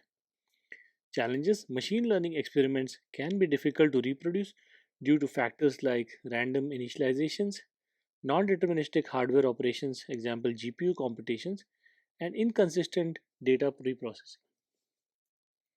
Techniques for ensuring reproducibility. Set random seeds. By setting random seeds for libraries like NumPy, PyTorch, and Random, you can control the randomness in your experiments. Here is an example. Import torch, import numpy as np, and import random. I have function set seed with pass the seed in there. Torch.manual seed, you pass the seed, np.normal seed, pass the seed, and random.seed and seed variable as parameter. If torch.cura is available, torch.cura.manual seed, say pass seed, torch.cura.manual seed all, pass the seed, torch.backends.queuednn dot deterministic equal to true, and torch.backends.queuednn.benchmark is equal to false, and set the seed here by 42 and test it out. Documenting dependencies. Use tools like pip, freeze, or conda and export to document the exact versions of libraries used in your environment. Here is an example: pip freeze to requirements.txt. Control hardware variations. When possible, run experiments on the same hardware or at least document the hardware used, as different GPUs or CPUs can lead to slightly different results due to hardware specific optimizations. Experiment tracking with tools like Neptune, weights, and biases. Experiment tracking is crucial for organizing, comparing, and sharing the results of different runs, especially when working on complex projects with multiple variables. Introduction to experiment tracking. Experiment tracking tools help manage and log the details of your experiments, such as hyperparameters, training metrics, model versions, and code changes. This ensures that you can trace back the steps that led to specific results. Benefits. These tools facilitate collaboration, reproducibility, and easier debugging by providing a clear history of your experiments. Neptune.ai. Neptune is an experiment tracking uh, and model registry tool that allows you to log and compare experiments in real time, making it easier to manage your research projects. Here is an example where I'm importing Neptune.new as Neptune, and then run neptune.init with the project equal to your whatever your workspace is and your project. Run with parameters equal to learning rate equal to 0.001, batch size of 32. Then run matrix of train loss dot log of zero point 0.5. Run dot stop. Features: Neptune offers features like dashboard visualization, automated logging, and integration with various machine learning frameworks. Weights and biases, or WNB. WNB is another popular experiment tracking tool that provides real time visualization of your model training, hyperparameter tuning, and version control. Here's an example: import WNB, WNB.init, project equal to pass your project name, WNB.config update, learning rate equal to 0.001 and epochs of 50, WNB log, train loss of loss, and WNB finish. WNB integrates with PyTorch and other frameworks, offering rich visualization, collaborative reporting, and easy sharing of experiment results. Hyperparameter tuning strategies, which are grid search, random search, and Bayesian optimization. Hyperparameter tuning is critical for optimizing the performance of machine learning models. Different strategies offer various trade offs between exploration and efficiency. Grid search. Grid search systematically explores a predefined set of hyperparameters by evaluating all possible combinations. While exhaustive, it can be computationally expensive. Here is an example from sklearn.model selection. Import grid search CV. Param grid, learning rate of 0.01 and 0.001, batch size 32 to 64. Grid search CV, estimator equal to pass the model, and param grid is pass that param grid that we created, CV equal to 3. Now grid search.fit, xtrain, and ytrain. When to use? Grid search is ideal when you have a small number of hyperparameters and values to explore. Next one, random search. Random search selects hyperparameters randomly from a specified range, as the name suggests, offering a more efficient alternative to grid search by not evaluating every possible combination. Here is an example from sklearn.model selection. Import randomized search CV. Param dest equal to learning rate of 0.01 to 0.001, batch size 3264. Random search equal to random search CV, estimator equal to model, param distribution is the param disk that we created above, and n iteration equal to 10 and CV equal to 3. Random search.fit and pass xtrain and ytrain to it. When to use? Random search is more efficient than grid search when you have many hyperparameters on a large search space. Bayesian optimization. Now, Bayesian optimization is more sophisticated method than models that models the performance of hyperparameters with a probabilistic model and chooses the next set of parameters to evaluate based on expected improvement. Here is an example from Scopt. Import Bayes search CV. Now, Bayesian search equal to Bayesian search CV, estimator model equal to model, search spaces equal to param dest, and iterate 10 equal to 10, CV equal to 3. Again, Bayesian search object variable dot fit xtrain and ytrain. When to use? Bayesian operations is highly efficient for complex models with many hyperparameters as it intelligently explores the search space to find optimal values faster. Staying updated with research papers and conferences. The field of machine learning is fast paced, with new research being published daily. Staying updated with the latest advancements is crucial for researchers and practitioners alike. Following research papers: ARXIV and Google Scholar. These platforms are essential for discovering and following the latest research papers. Setting up alerts for specific topics can help you stay informed. ARXIV, a repository of preprints where researchers publish their latest work before it's peer reviewed. Google Scholar provides citations, related papers, and the ability to create alerts for new papers in your field. RSS feed and email alerts. Use RSS feeds or email alerts to automatically receive updates on new papers in your areas of interest. Example, set up a Google Scholar alert for deep learning or transformer networks.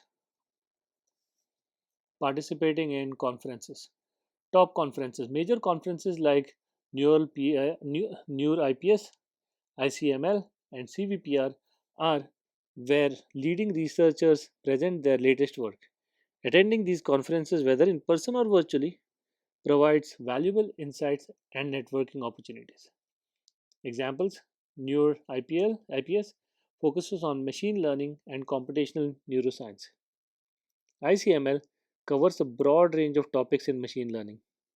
CVPR specializes in computer vision and pattern recognition. Google them up and you'll know more. Workshops and tutorials. Conferences often feature workshops and tutorials on cutting edge topics, providing hands on learning opportunities and insights into emerging trends. Integration with other libraries. One of the strengths of PyTorch is its flexibility and ease of integration with other libraries in the machine learning ecosystem. Whether you are combining the strengths of PyTorch and TensorFlow, leveraging OpenCV for advanced computer vision tasks, or utilizing natural language processing libraries like SparseEY and NLTK, PyTorch's interoperability makes it a powerful tool for a wide range of applications. This section explores how to integrate PyTorch with other libraries, enhancing your ability to build complex multifunctional models and workflows. Interoperability between PyTorch and TensorFlow Keras models. While PyTorch and TensorFlow Keras are often seen as competing frameworks, there are situations where you might want to leverage models or components from both ecosystems. Understanding how to bridge the gap between them can be invaluable. Converting models between PyTorch and TensorFlow. Converting models between PyTorch and TensorFlow Keras allows you to reuse existing models, take advantage of specific features of each framework, and deploy models in environments that prefer one framework over the other. Using Onyx for, for conversion, Onyx or Open Neural Network Exchange is an open format that allows you to convert models between different frameworks including PyTorch and TensorFlow. Example, converting a PyTorch model to Onyx and then to TensorFlow. You'll see it in the next slide, the example. And using Keras to load and convert models. You can also load Keras models in PyTorch by manually converting weights and architectures or using libraries like Onyx to Keras. Let's look at the example. Now, here's the example for converting a PyTorch model to Onyx and then to TensorFlow. You first import torch, then import torch.onyx, export PyTorch model to Onyx by doing torch.onyx.export, pass the model, input tensor and model.onyx file, convert Onyx model to TensorFlow, first import Onyx, then from Onyx tf dot backend import prepare. Now Onyx model variable equal to Onyx dot load and pass the name model.onyx tf underscore rep prepare Onyx model, and finally again tf which is tensorflow.rep export graph model.pv. Using PyTorch models in TensorFlow Keras. Embedding PyTorch within TensorFlow workflows. Sometimes it's beneficial to run a PyTorch model as part of the TensorFlow Keras pipeline. This can be achieved by exporting the PyTorch model to Onyx and then importing into TensorFlow.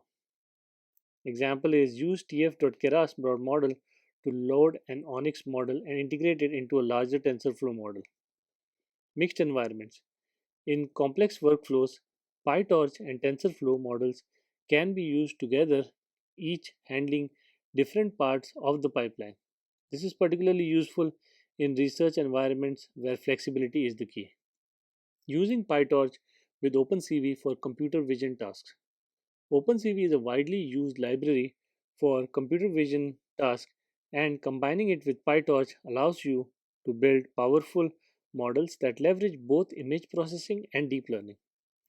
Pre-processing images with OpenCV. OpenCV provides a rich set of tools for image manipulation which can be used to pre-process images before feeding them into PyTorch model.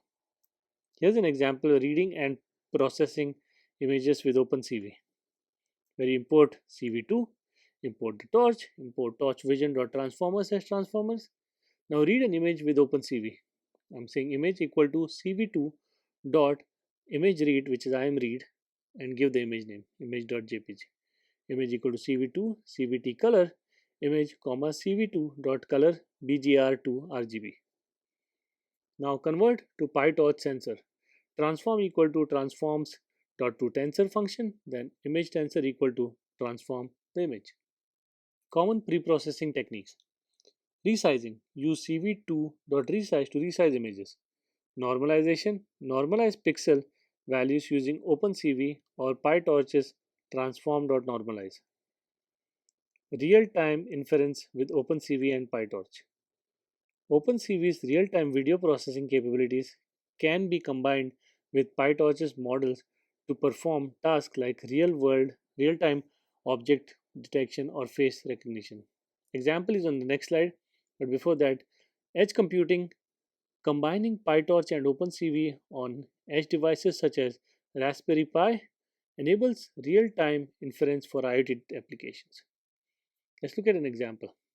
This is an example for real-time object detection with a PyTorch model. We have cap variable equal to CV2 dot video capture 0, while true ret comma frame equal to cap dot read.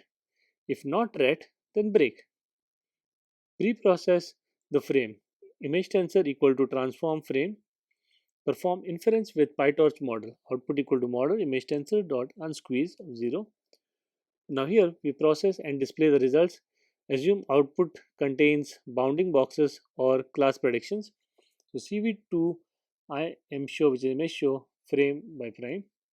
If CV2 dot weight key 1 and 0x ff equal to ORD of q, then break.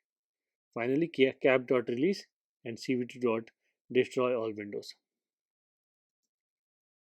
Integration with natural language processing libraries like SPA-CY and NLTK. Now, PyTorch's flexibility makes it easy to integrate with popular NLP libraries like SPA-CY and NLTK, enhancing your ability to build and deploy sophisticated NLP models. Using PyTorch with SPA-CY. SPA-CY is a powerful NLP library that offers pre-trained models for tasks like tokenization, named entity recognition, and dependency parsing. Combining SPA-CY with PyTorch allows you to pre-process text data efficiently and build custom NLP models. Example is tokenizing text with SPA-CY and using it in a PyTorch model. Here is the example. Import spacey and import torch. Now spacey is SPA-CY, depends on how you say it. NLP equal to spacey.load n core web sm. Doc equal to NLP. PyTorch is a deep learning framework. Tokens equal to token.next.text for token in doc. This converts tokens to PyTorch tensors, example using a word embedding model. Text preprocessing. Use spacey or SPA-CY for advanced text preprocessing tasks such as lemmatization and part of speech tagging before feeding the processed text into a PyTorch model. Using PyTorch with NLTK. NLTK, which is also Natural Language Toolkit, is a comprehensive library for building Python programs to work with human language data. It provides tools for text processing, tokenization, and more. Here is an example of tokenizing and processing text with NLTK. Import NLTK first, and from NLTK.tokenize import word tokenize, and then import torch. NLTK.download punct text equal to PyTorch and NLTK work well together. Tokens equal to word tokenizes using the text above. Convert tokens to indicate or embeddings for use in PyTorch model here. Integrating with PyTorch models.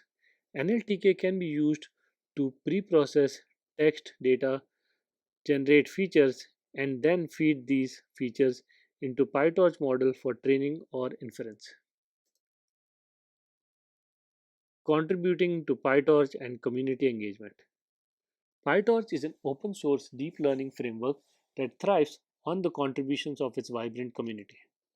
Contributing to PyTorch not only helps the ecosystem grow but also enables developers to engage with cutting edge technologies and collaborate with experts worldwide.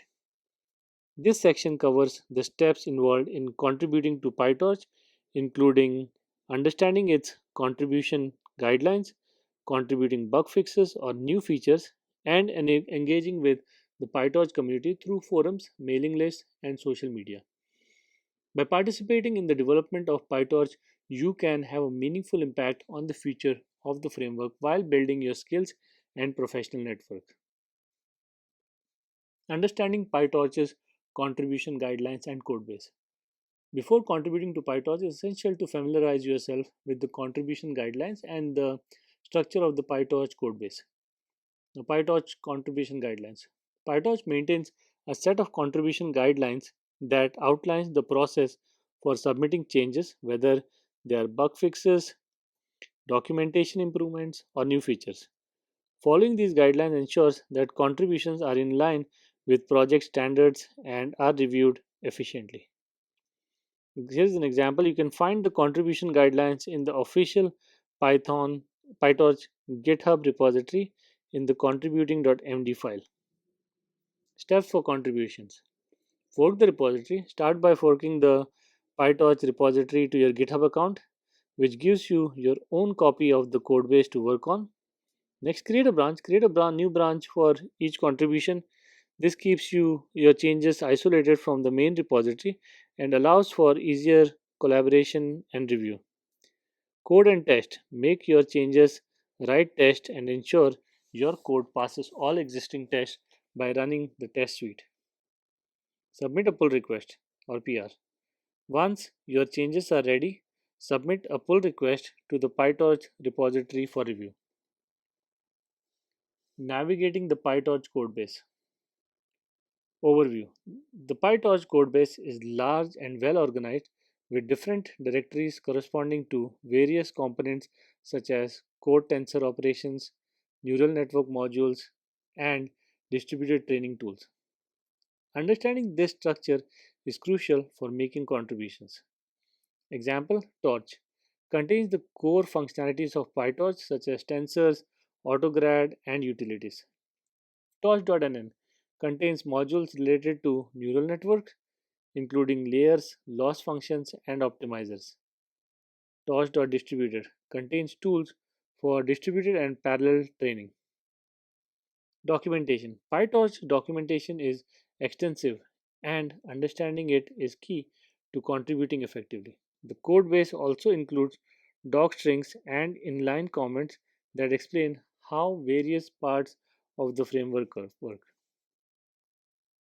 Contributing bug fixes, documentation, and new features. Contributing to PyTorch can take many forms, from fixing small bugs to implementing new features or improving the framework's documentation. Contributing bug fixes. Bug fixes are often a great starting point for new contributors as they require less domain knowledge and are usually well scoped. To find bugs on to work on, check the GitHub issues page where bugs are often tagged with good first issue for beginners. Steps. Search for a bug that aligns with your skills, then comment on the issue to let maintainers know that you're working on it. Write a fix, add relevant test, and submit a pull request. Improving documentation. High quality documentation is crucial for the usability of open source projects. You can contribute to improving existing documentation, writing new tutorials, or adding explanations to under documented sections.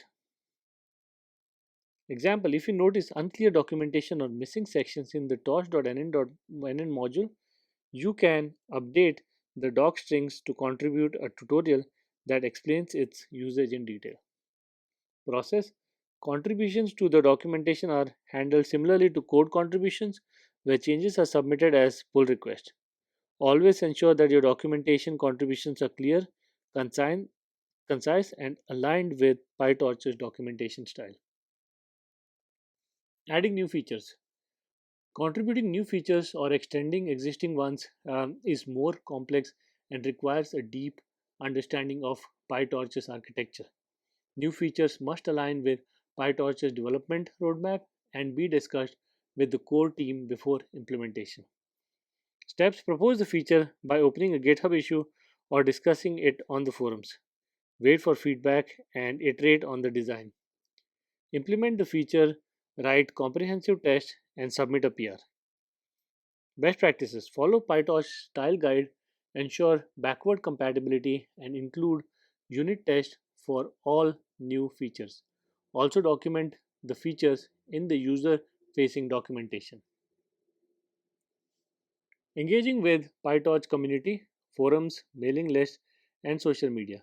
Engagement with the PyTorch community helps you stay updated on the latest development, seek help when needed, and contribute to discussions on best practices and new features.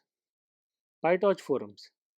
The PyTorch forums are the central hub for community discussions where users and contributors ask questions, share insights, and discuss bugs or feature requests. Here is the link: https discuss.pytorch.org. How to engage? Ask questions. If you are working on a challenging problem or need clarification on specific PyTorch features, the forums are a great place to seek help. Answer questions. Contribute to the community by answering questions and helping others solve their issues. Participate in discussions. Join discussions about upcoming releases, research papers, or new features. PyTorch mailing list. PyTorch mailing list allows for more formal announcements and discussions about development, progress, release cycles, and important updates. They are useful for staying informed about larger developments in the project. How to subscribe? Mailing lists are often linked directly from the PyTorch's website or the GitHub repository. Social media and events. PyTorch has an active presence on social media platforms like Twitter, where announcements about new features, tutorials, and community events are shared. Follow official accounts. Following PyTorch's official Twitter account and engaging with the post is a great way to stay up to date. Conference and meetups.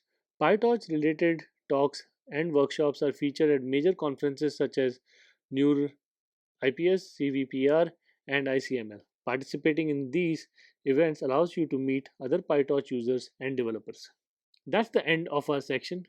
If you have any questions on whatever we have done in this particular video series, please reach out to me using the comments, or you can email me directly at my email at vivianarana@gmail.com, and I'll get back to you as soon as possible. Thank you.